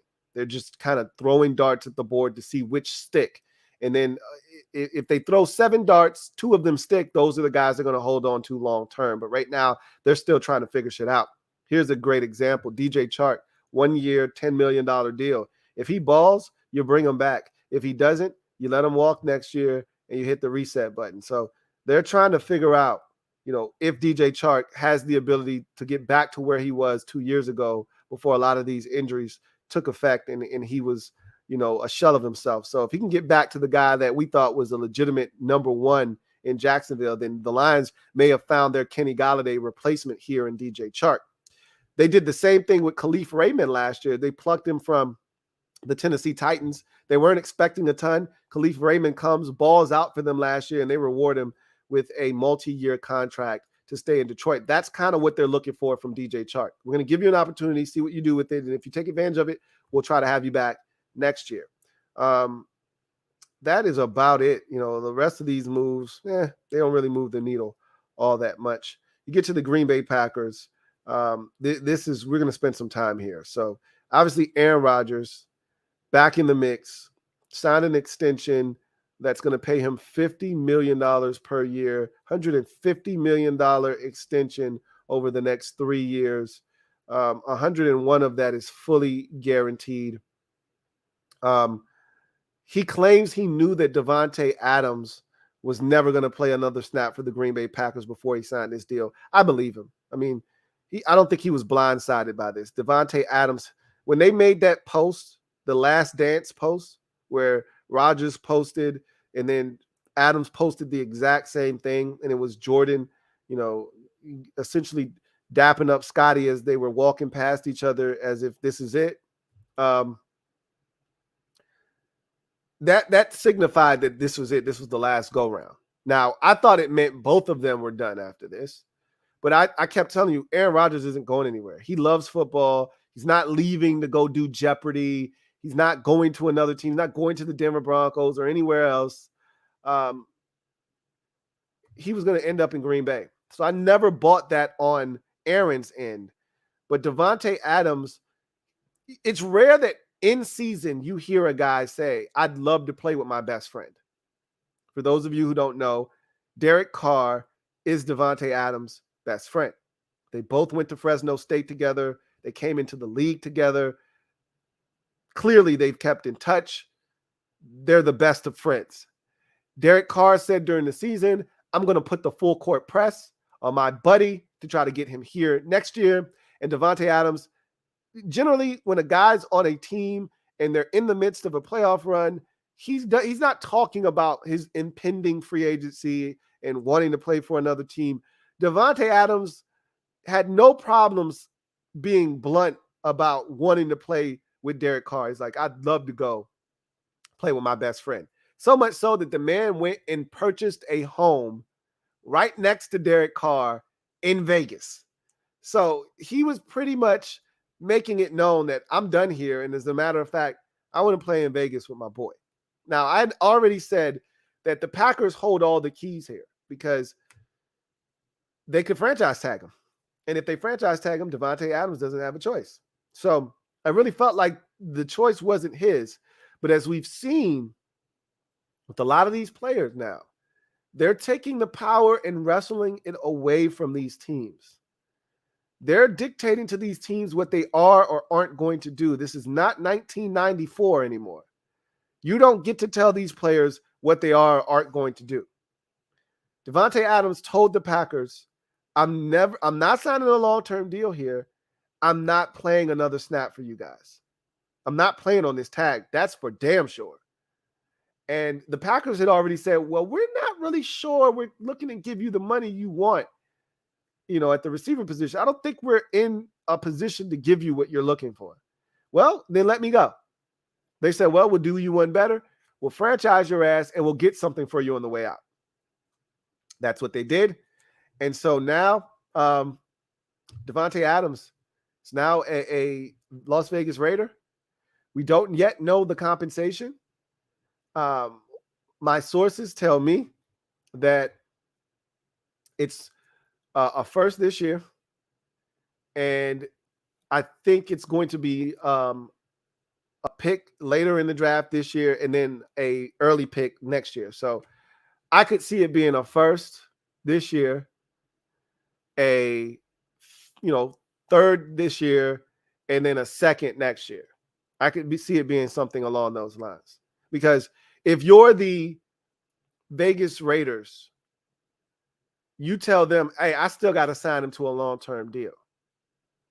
And the Packers, they're probably saying, I don't give a shit about that. That's not our problem. Like, we didn't have a nasty contract that you had to take off our hands. So, you're doing us a solid. So we're not going to try to ream you on the back end of this thing. He was on a franchise tag. We wanted him back. He didn't want to play on it. So as far as we're concerned, that's on you. So we'll see what happens. I wouldn't be shocked if it's multiple firsts, but for the amount of money the Raiders just paid, I think it's a 1 this year. I think it's a 3 this year. I think it's a 2 next year. Something along those lines. So this is what prompted Deebo Samuel to say the NFC is getting easy and easier by the day, because this was, to me, the 49ers viewed the Packers as their chief rival in the conference, like the one team that could stop them from getting where they wanted to go. That's not to disrespect the Rams who put them out of the postseason, but the 49ers had beaten the Rams. Up until that game, the 49ers had beaten the Rams 6 straight times. So they didn't have any issues with the Rams. The Packers were the team that they felt like, if we want to get where we want to go, we're going to have to go through them. And that's been true. when they made it to the Super Bowl in 2019, who stood in their way in the NFC Championship game? It was the Packers. Now, they steamrolled them, but they were in the way. In 2021, when they wanted to get to the Super Bowl again, who stood in the way in the divisional round? The Packers. They were able to go to Green Bay and find a way to win. So now all of a sudden, I find this interesting, and this is a conversation I think we have to have with Green Bay. So they clearly don't like spending first-round picks on receivers. This is a deep wide receiver class, so the thought process is they could maybe get away with not spending another first-round pick on a receiver. If you've got two of them now, though, yours and the Raiders, because presumably they're going to get a first-round pick in return for Davante Adams in this trade. Don't you think they should pull the trigger on a first-round wide receiver for Aaron Rodgers? Like, don't you think this is the time now? And if I'm the Packers, I might be inclined to draft multiple receivers, not with first-round picks, but one in the first round and double back and get another one in the third. Like, they really need to upgrade that position. They got nothing out of Amari Rodgers last year. That's not to say he won't turn out to be Randall Cobb 2.0 next year and start really eating it up, tearing it up for the Packers. But he didn't do much of anything last year. MVS, I think he was out there dangling around. I'm not sure if he signed with another team or not. But I feel like he was available in free agency.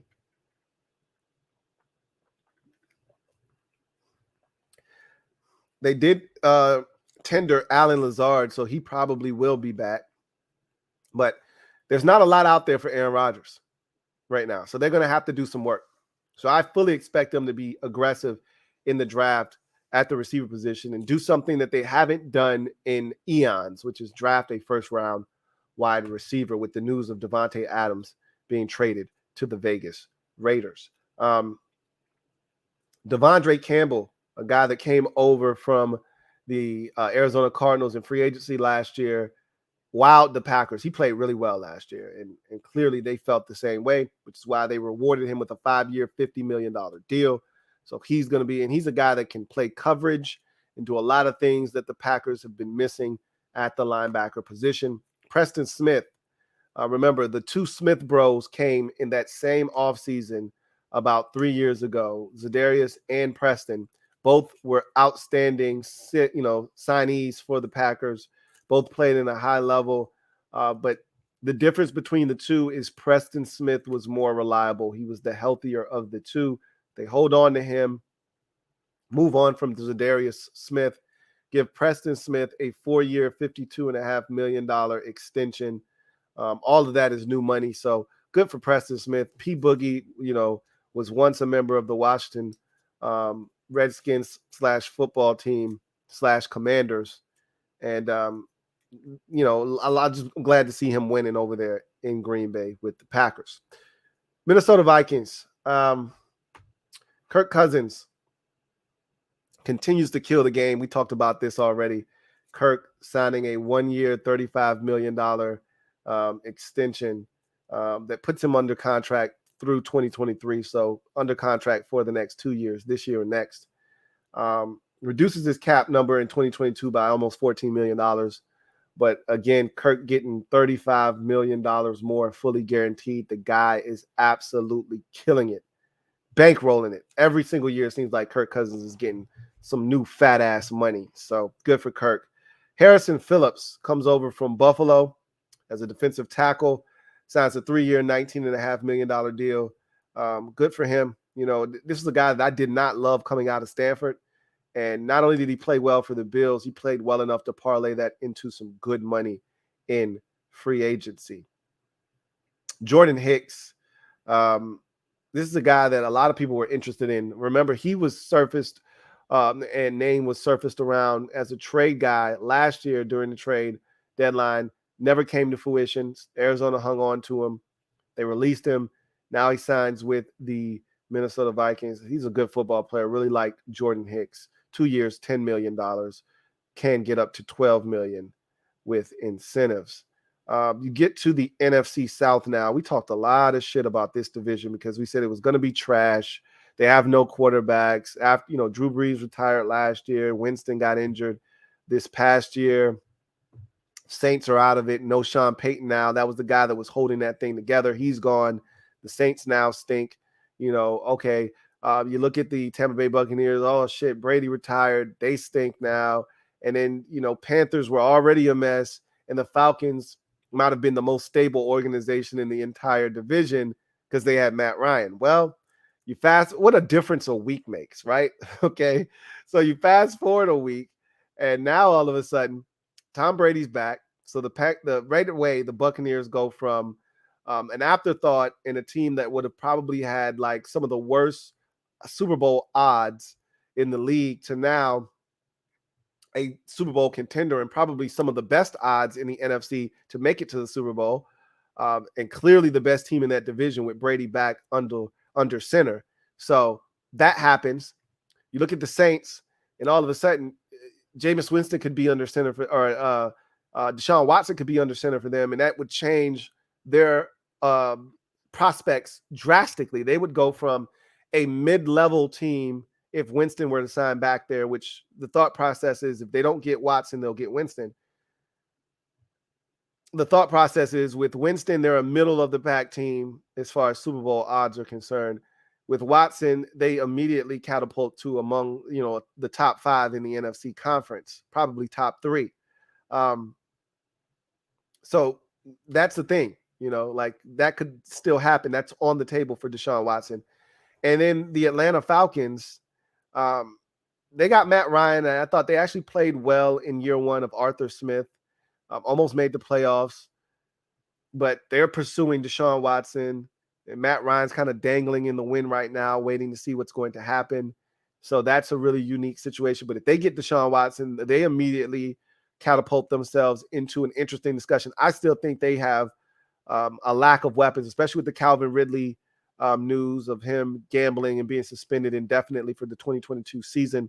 There's just not a lot at the receiver position for the Atlanta Falcons. So they'd have to do some serious work in the draft, but they got Kyle Pitts, so that helps a lot. But they don't have a lot there. I think they moved on from Russell Gage. So it's not a lot at the receiver position that gets you excited, even if Deshaun Watson were to come there. But that said, he goes there and they just become a good football team. So it changes that drastically. The Panthers stink. They just are what they are. They're out of the Deshaun Watson sweepstakes. And so they're probably going to – I think that's where Kenny Pickett ends up, honestly. But the Atlanta Falcons bring back Jake Matthews, offensive tackle, on a 3-year deal extension. That'll pay him $52.5 million. Casey Hayward signed a 2-year, $11 million deal. The veteran corner comes over there to help, bolster what was a very average at best secondary. So we'll see if he can give them a shot. It's crazy. Casey Hayward is still playing at a relatively high level. Younghoe Koo. Remember when we thought he stunk and we used to joke, about him in LA with the Chargers? Boy, that seems like eons ago. He signs a 5-year, $24 million contract, 11.5 of it guaranteed. He's now one of the best kickers in all of football. Talked about the Carolina Panthers and how they're really just an afterthought at this point in what we thought at one point was going to be one of the worst divisions in football. That no longer looks like the case, but they still look like one of the worst teams in that division. Nothing really here to talk about with what they've done in free agency. And their quarterback situation is a mess currently. The Saints, again, not a lot here. They were in salary cap hell going into the offseason.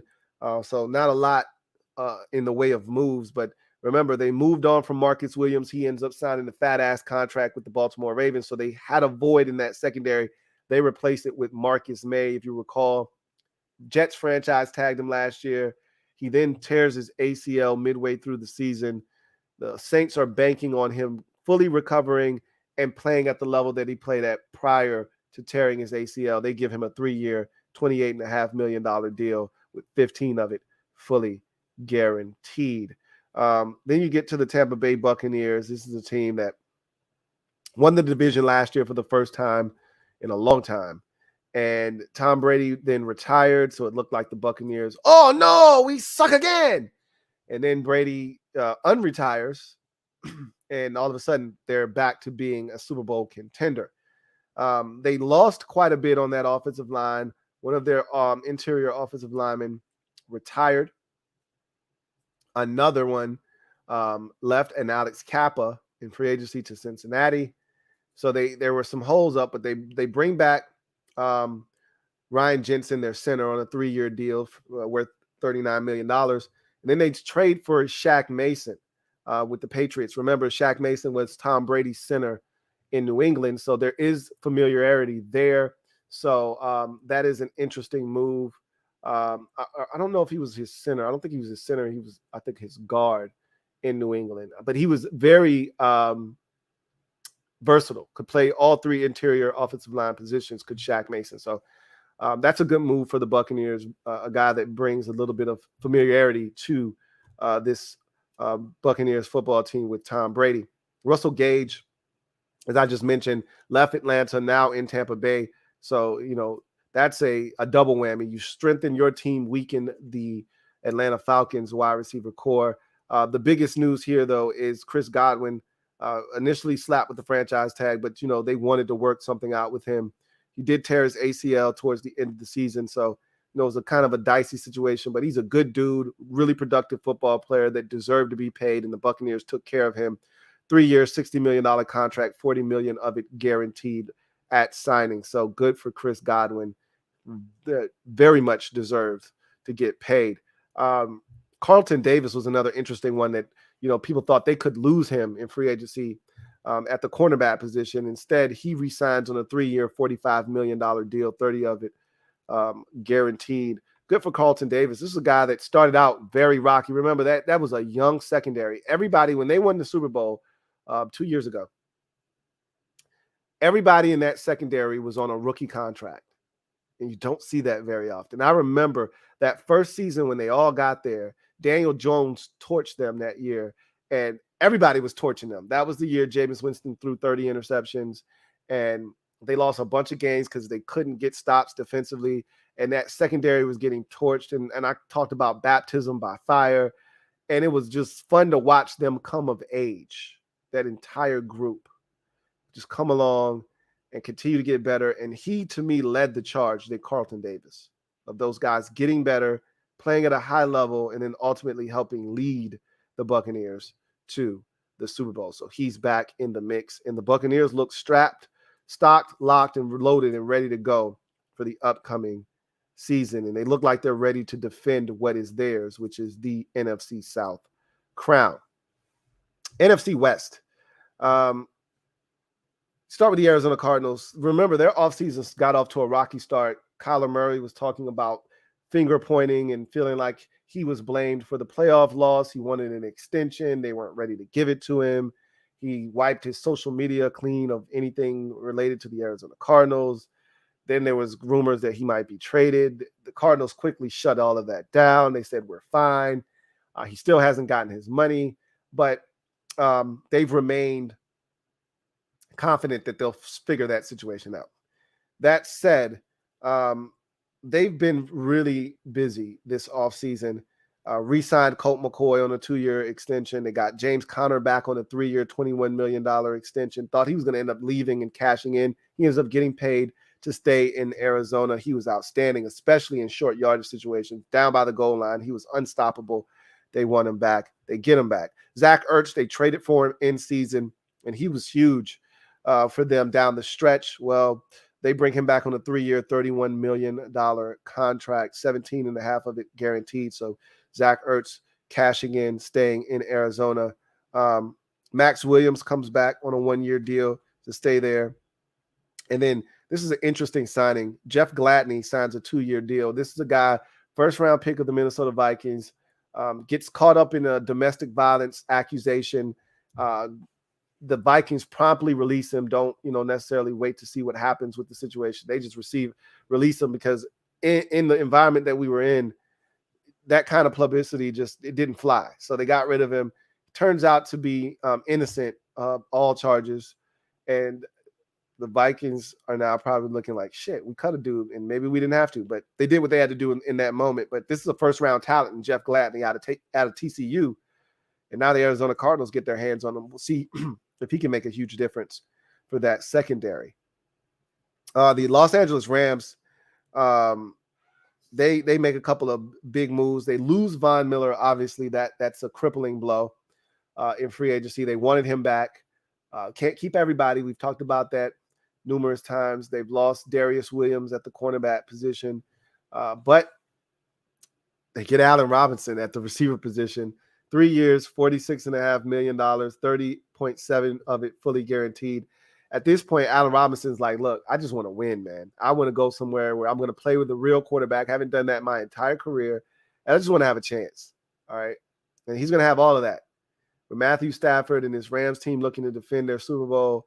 And he won't be the number one guy. Cooper Kupp is there.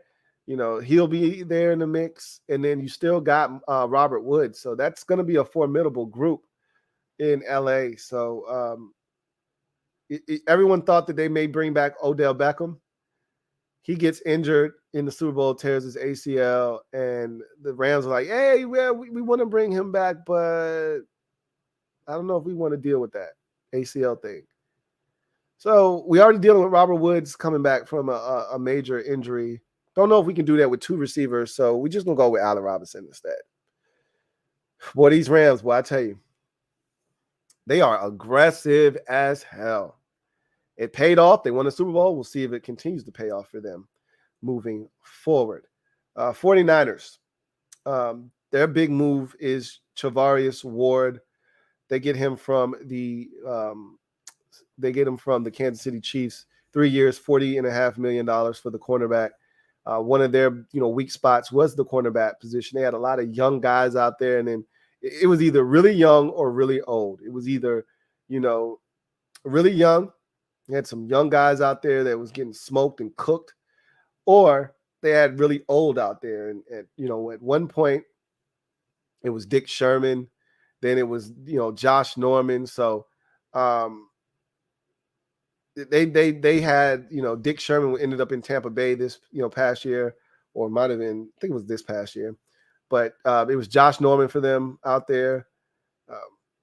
They need they need to infuse that secondary with a young veteran, and that's what Charvarius Ward brings to the table for them. Seattle Seahawks, wow, winning off season. It's been so interesting, situation with them was the whole Russell Wilson dynamic. And I don't know if you guys read the statements that the Seahawks issued, including ownership. Ownership spoke. Paul Allen's daughter, who now owns the team, one of the owners at least, she had a statement that pretty much said Russell Wilson wanted to leave. She thanked him, but pretty much said this was Russell's decision. Pete Carroll issued a statement, and it said this was Russell's decision. And then John Schneider, the GM, issued a statement that pretty much said this was Russ's decision. We did not want this. And Russ was like, no, this was mutual, man. And the Seahawks are like, Russ, why are you lying to those people? Why are you lying to the good people out there, man? Stop. And I believe them. I don't believe Russ on this one. I think Russ wanted this to be mutual because he wanted out, and he doesn't want to look like a bad guy to the fan base in Seattle. He wants his cake and he wants to eat it too. But at the end of the day, this to me never made, and this is why I was so adamant the Seahawks weren't going to trade him, because it doesn't make any sense for them. The minute you trade Russell Wilson is the minute you are no longer a Super Bowl contender in the NFC. And they understood that, which is why I didn't think they would trade him. So for me, as far as I was concerned, there was no way that this was done because they wanted it done. It was done because Russell Wilson was like, hey, I don't want to play here anymore. I want out. So anyway, I find that interesting that he tried to make it seem like this was a mutual parting of ways. And they're like, no. We wanted Russell to stay here. He wanted to go. So anyway, in that trade, they acquired quarterback Drew Lock, which is interesting because I'm a Drew Lock fan. I think the guy's super talented, but you could tell he had lost his confidence in Denver. maybe this change of scenery out to Seattle will do him some good, give him some confidence, and maybe he'll be able to get back to the level that, saw him be a second-round pick out of Missouri. Will Dissly comes back on a 3-year, $24 million contract, and then Noah Fant was also acquired in the trade, so they're loaded at the tight end position now for whomever is at quarterback, whether it's Drew Lock or Seattle takes a swing at one of these guys that may shake loose, whether it's a Matt Ryan or it's a Baker Mayfield or whatever the case may be. They're going to have some talent at both receiver and tight end. Remember, there's still Tyler Lockett and DK Metcalf in Seattle as well. So you got some talent out there. Shelby Harris was acquired in that trade from Denver. He's going to help bolster that defensive line. He's a really good football player. Uchenna Nwosu, who I talked about leaving the Chargers, now in Seattle, 2-year, $20 million deal, 10.5 of it fully guaranteed. Good for him. Now he's going to get a chance to go to Seattle and maybe stand on his own too. He was always overshadowed on that defense, and rightfully so, by Joey Bosa. There's no one out there in Seattle to overshadow him, even though I did feel like Darrell Taylor started to play at a high level for the Seahawks last season. It'd be nice to see him and Uchenna Nwosu really pair up and start to wreak havoc on opposite sides. But Quandre Diggs was another big one. 3 years, $40 million for Quandre Diggs, who is a leader in the locker room and a leader on the field as well. So that is free agency at the current moment. Eagles trying to re-sign Fletcher Cox to a 1-year, $14 million deal. We'll see if he comes back to the Eagles or not. So that is interesting. That's an interesting dynamic there.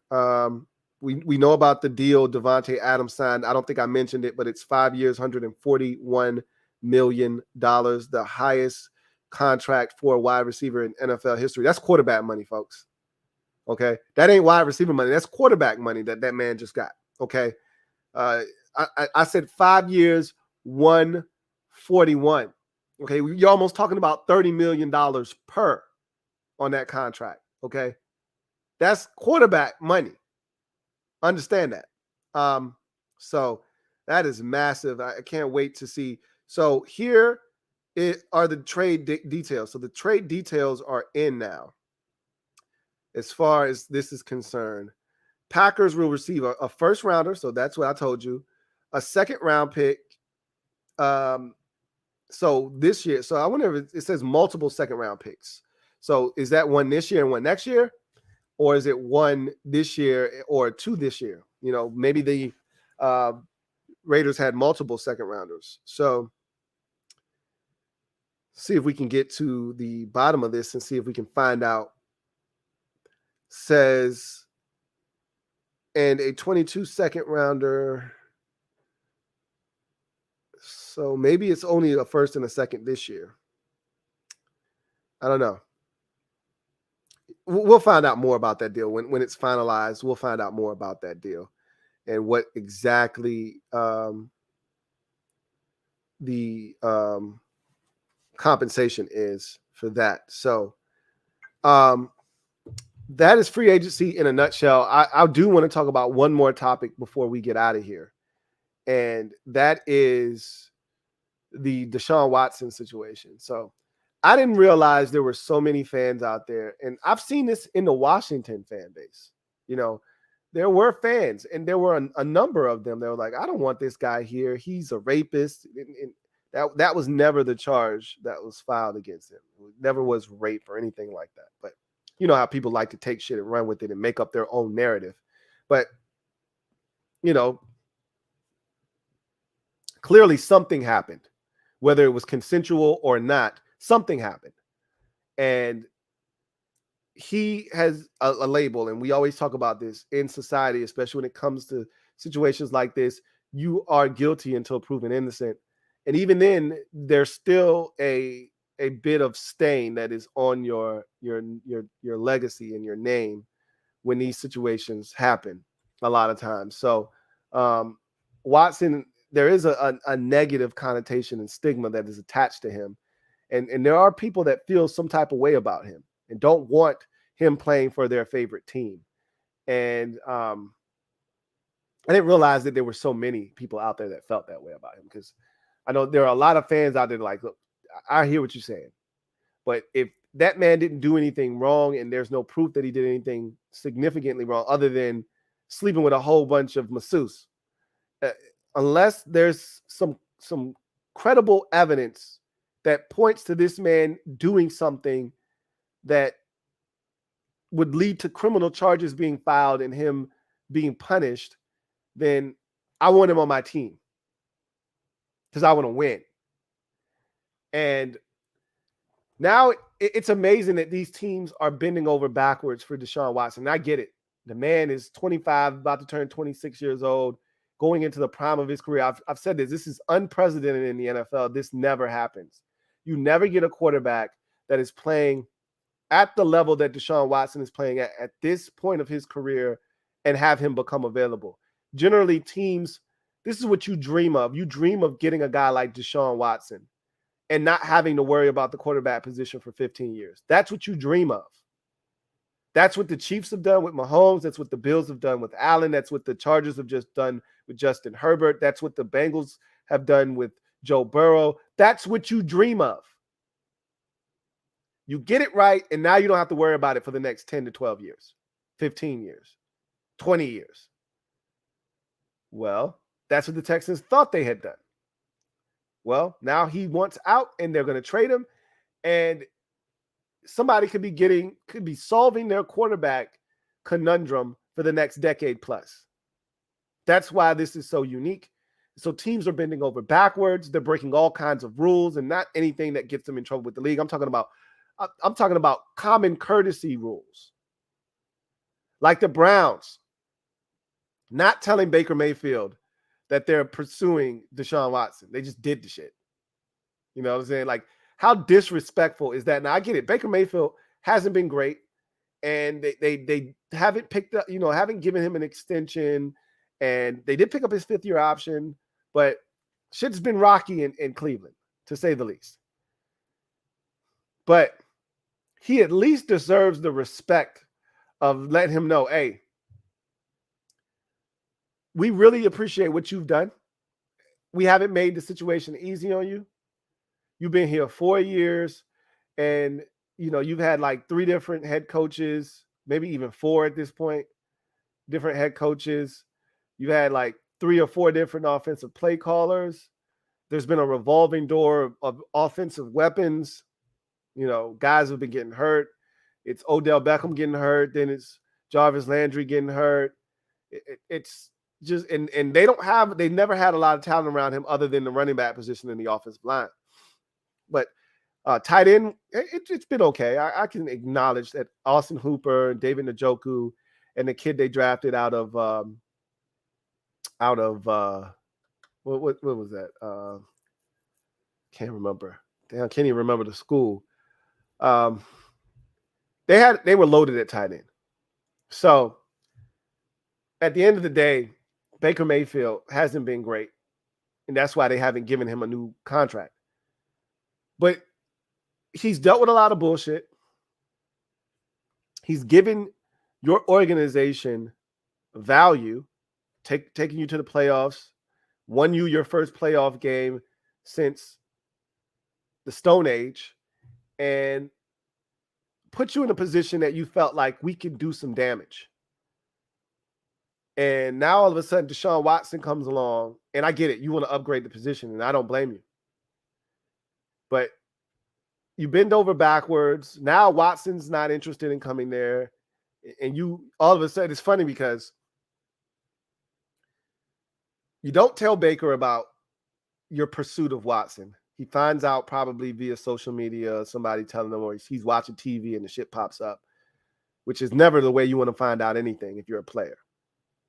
Not of Baker Mayfield's stature. If you're a backup left guard, that's how you find out. If you're a star wide receiver, you're a star quarterback, either the club should be telling you or your agent should have been contacted by the club and your agent contacts you and lets you know. But either way, you should know. You shouldn't be blindsided by information like this. Anyway, Baker finds out that they're going after Deshaun Watson aggressively. They're taking meetings and they're hosting him and they're trying to woo him. And Bake's like, ain't this about a bitch? I guess my progressive commercials weren't good enough for you. All right. Like, me and my wife might have to pack our shit up and leave. So Baker pens a letter to the fans of Cleveland, pretty much saying, look, I don't know what's going to happen, but I gave y'all all I could. And this is when I knew the shit was over. Baker put his middle name in the letter at the end. I looked at the letter at the end, and it was so crazy. I had to do a double take. As I'm reading it, I read it, and I'm going to close out the letter. And I got to go back because I'm like, wait, did that have 3 names? Sure enough. And his middle name is like female-ish. It's like a name like you're like, whoa. Wait a minute. What's going on here, babe? But I said, oh my God, he put his middle name in here. Like, that's problematic. Shit's definitely not going the way you envision when the man puts his middle name. He's serious. He's heartbroken. He put his full government at the end of that letter. I said, oh shit, this is beyond repair.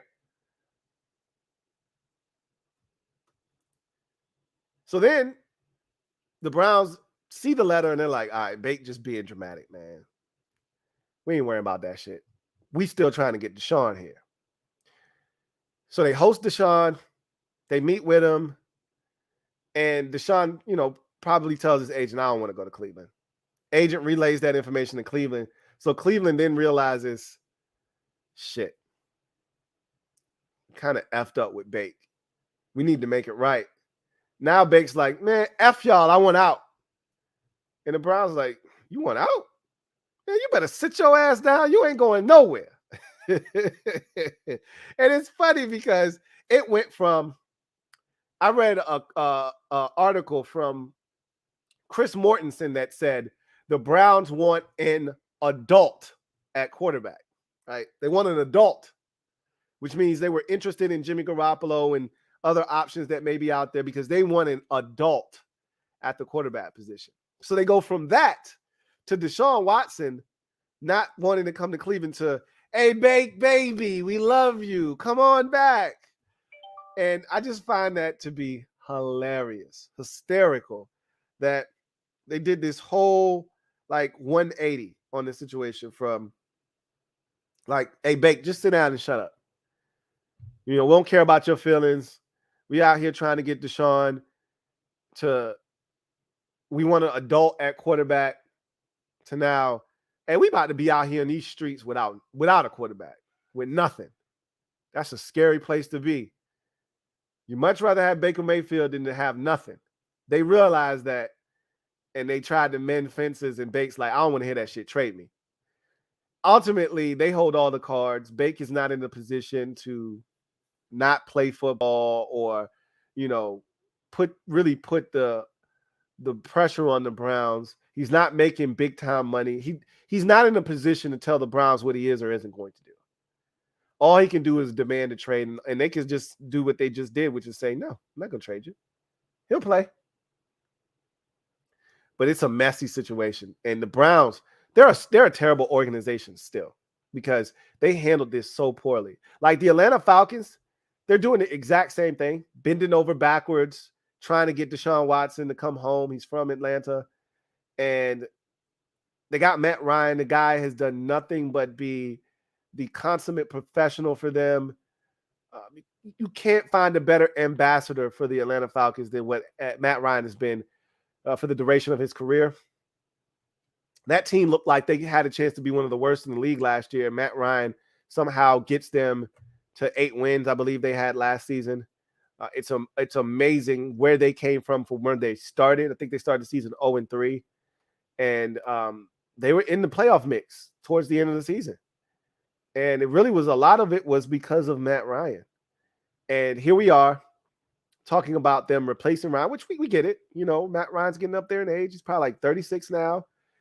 Deshaun Watson's 25, about to turn 26. You got a chance to get one of the best young quarterbacks in football, upgrade the position, get younger, and get from under a contract that's hamstringing you with Ryan and get into a very, very affordable, much more affordable contract in Deshaun Watson. It's a really ideal situation for the Atlanta Falcons. But unlike the Browns, they went to Matt Ryan and they told him, hey, this is what we're trying to do. No disrespect to you, okay? It's a business. You understand what's going on here. We're going to go pursue Deshaun Watson. Just so you know, you're not blindsided. We owe you that much to let you know up front what we're doing and what our intentions are, okay? Understand that if he doesn't come here, you're still our guy. But if he does, you know what it is. And at that point, we will work with you to restructure your deal and then get you wherever you want to go. Whether it's Indy, we're not trading you to the Saints in the division. Okay, that's the one place you can't go. But outside of that, you want to go to Seattle, you want to go to Indy, you want to go to Cleveland, you want to go wherever you want to go, we will make sure we get you there. So that's how you go about it. You sit your quarterback down and you tell him, this is what we're doing. And they did that. So they're pursuing Deshaun Watson.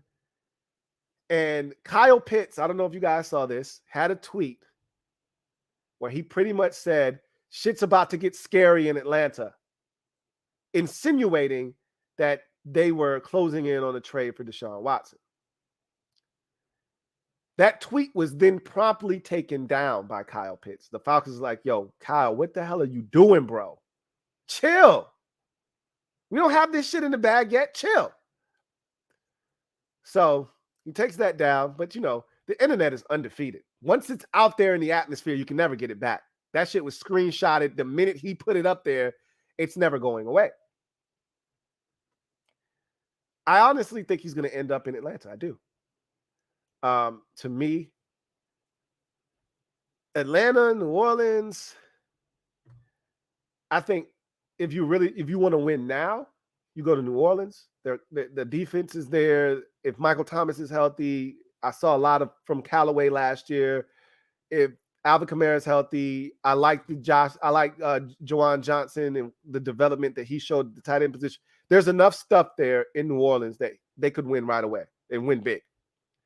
Atlanta, on the other hand, with no Calvin Ridley, Russell Gage is now gone. Unless you have a dynamite draft and obviously if you get Deshaun Watson, you don't have a first-round pick. You may not have a second-round pick this year. You won't have a first-round pick for the next 3 years, more likely than not. So, and you're going to have to give up some stuff. I don't know what that stuff is going to be, but maybe Matt Ryan's in that deal. If you trade him to Houston, maybe. I don't know. Makes sense if he is. I just know that Atlanta, to me, isn't as ready to win, even if you add Deshaun Watson to the mix, as New Orleans is. But Kyle Pitts is a stud. You add 2 receivers to that mix. You know, you got OZ still. There may be some stuff there that I'm not thinking about. I know that Cordero Patterson is a free agent. I feel like if you bring Deshaun Watson in, you have to bring him back. I would have brought him back regardless. He was the hardest soul of their football team from a skill position standpoint last year, along with Kyle Pitts. I feel like you have to bring him back regardless, but they haven't done so quite yet. I just don't think it's a lot of stuff there. If you're Deshaun Watson, I don't know, other than it being home and the appeal of going home and playing in front of the fam, I don't know if that's the best decision from a business standpoint, but we'll see. It's just an interesting dynamic in how it's unfolding and how teams are bending over backwards to try to get him and ruffling feathers along the way. I don't know how Matt Ryan feels. He's a professional. I'm pretty sure he felt somewhat disrespected by this. You know, I mean, like, it's not an easy pill to swallow that the team that you've quarterbacked for over a decade is essentially while you're still under contract looking for your replacement. So we'll see what happens, but it's interesting to say the least. Anyway, got another super chat here from my guy JL Smooth. Double up. Thank you for doubling up. My guy John Livingston writes, Von's contract is essentially a 3-year, $53 million deal, as it was explained here in Buffalo. The man had 9.5 sacks in the regular season and 4 in the playoffs. The Bills are all in. And that's what I said. You look at the deal, it's a massive deal, but you understand how these deals work. You know that deal went no more than 4 years at most, you know. But as my guy JL Smooth just explained, it's a 3-year, $53 million deal. That sounds about right. The 6-year, $120 million, that's on paper for the agent. But the real money, and this is why when you hear contracts read, you hear 3 years, $53 million, 32 of it guaranteed in the first 2 years. That means it's a 2-year, $32 million deal. Okay, that's what that means. 2 years, $32 million, and that last year you can get out of it. There's no real guaranteed money at the end. So that's what this is. 3 years, $53 million, and the all that other money is fluff. It just sounds good. It's a big deal. Anyway, I just know that this whole entire offseason has just been a mess. It's been crazy. And to think it's just getting started. I mean, we're only 2 days into the start of the new league year, and all of these moves have happened already. We got a brand new member of the MOBB, Anthony Pellegrini. Stand up! You are now officially in the building as a brand new member of the MOBB. Anthony, welcome to the squad. Mob Squad members, you know what to do. Show Anthony Pellegrini some love and welcome him to the MOBB. Thank you for becoming a member of the squad. So with everything going on, I felt the need to jump in here and just give you a full read of what has gone on with free agency. So much has transpired. So many guys have changed teams.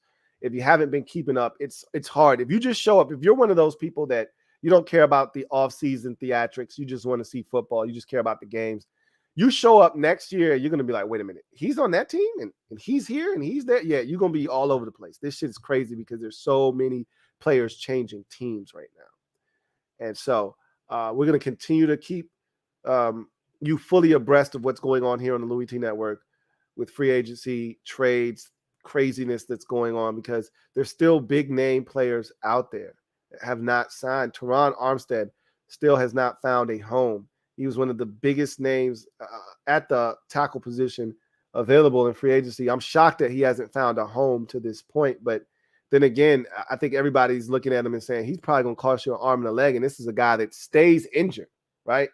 So I think he might be pricing himself out of the market and ultimately going to have to take a lot less money than he thought. We'll see. Maybe somebody else is going to have some money out there to pay him what he's looking for. But we thought the same thing about Kenny Golladay last year, and he ended up getting $18 million per from the Giants. So that money might still be out there for Teron Armstead, but make no mistake about it, you know, he's supposed to be one of the guys that cashes in big time this offseason. So we'll see what happens with him.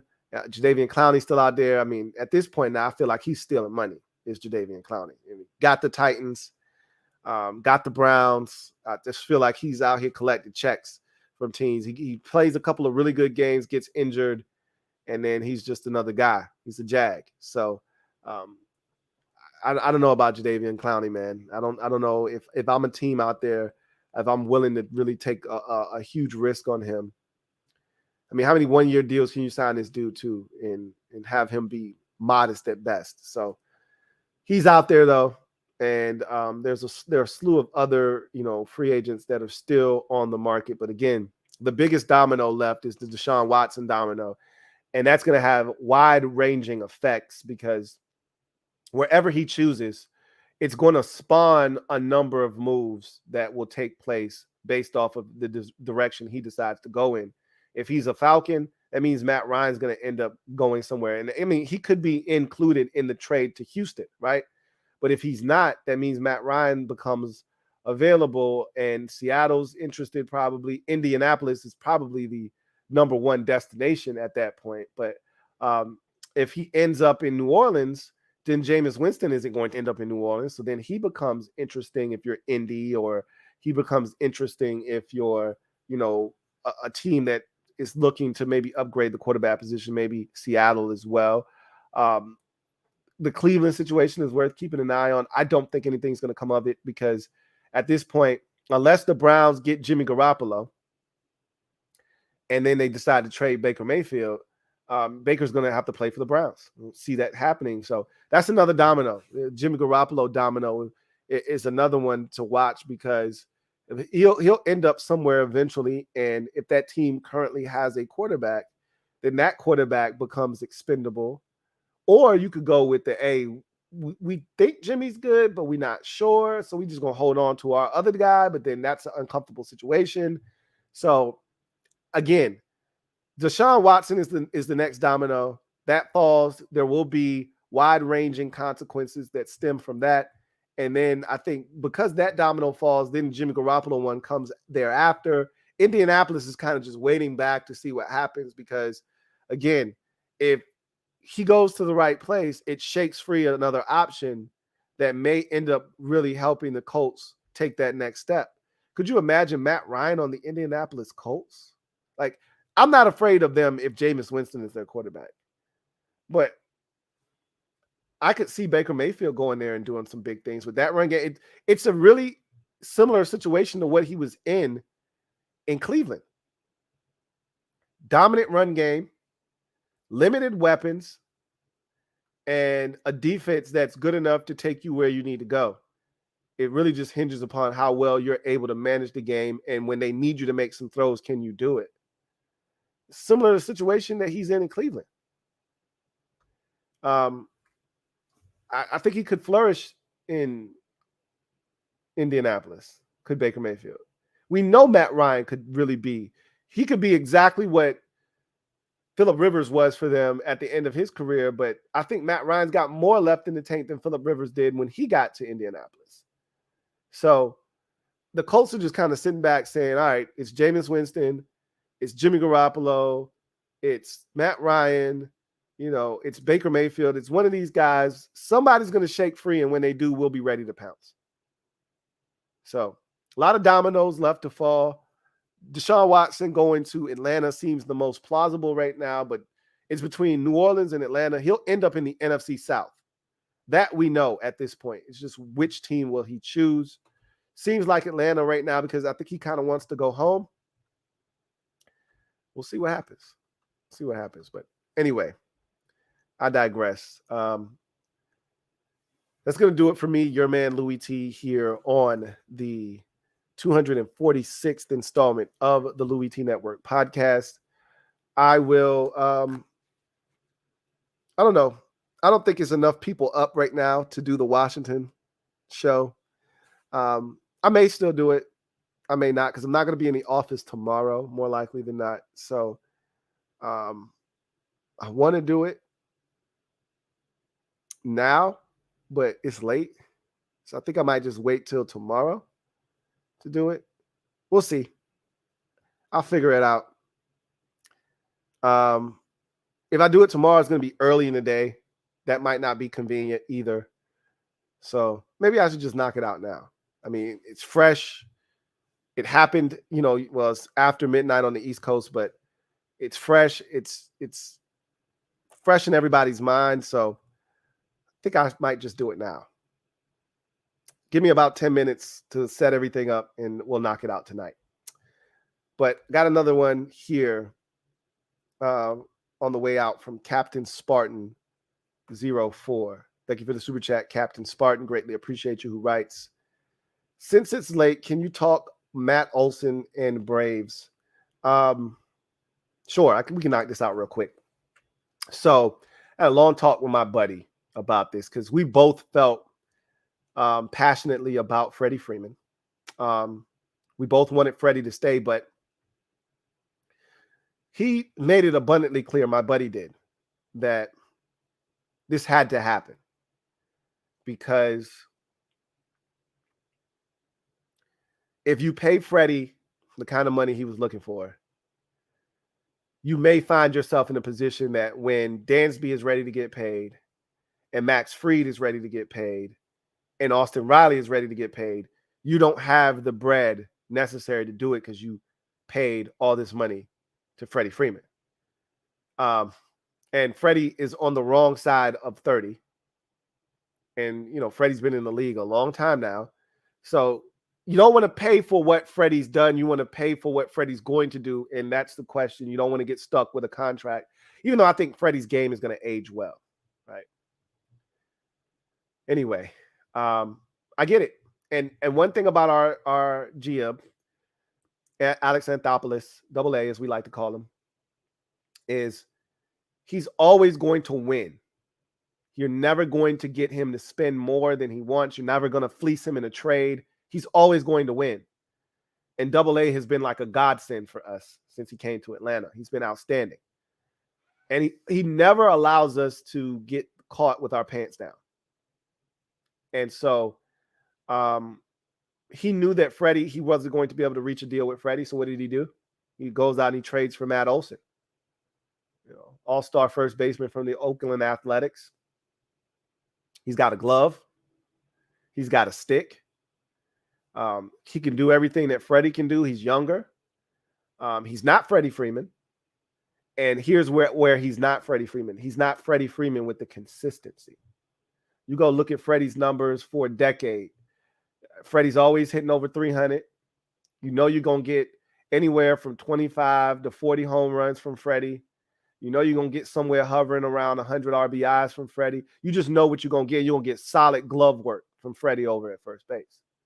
Go look at Matt Olson's numbers in that COVID-shortened year. He was awful, okay? Matt Olson was trash that year. But he bounced back, had a massive year last year, and he's a good ball player. And they knew what they were getting. And I'm comfortable with the move. I'm excited that we were able to bring Eddie Rosario back and for a good price at that. I think we're in a good spot.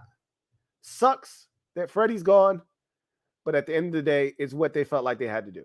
And I don't blame them because if you ask me, would I rather have Freddie Freeman or would I rather have a combination of Max Fried, Dansby Swanson, and Austin Riley? I tell you, give me the young fellas.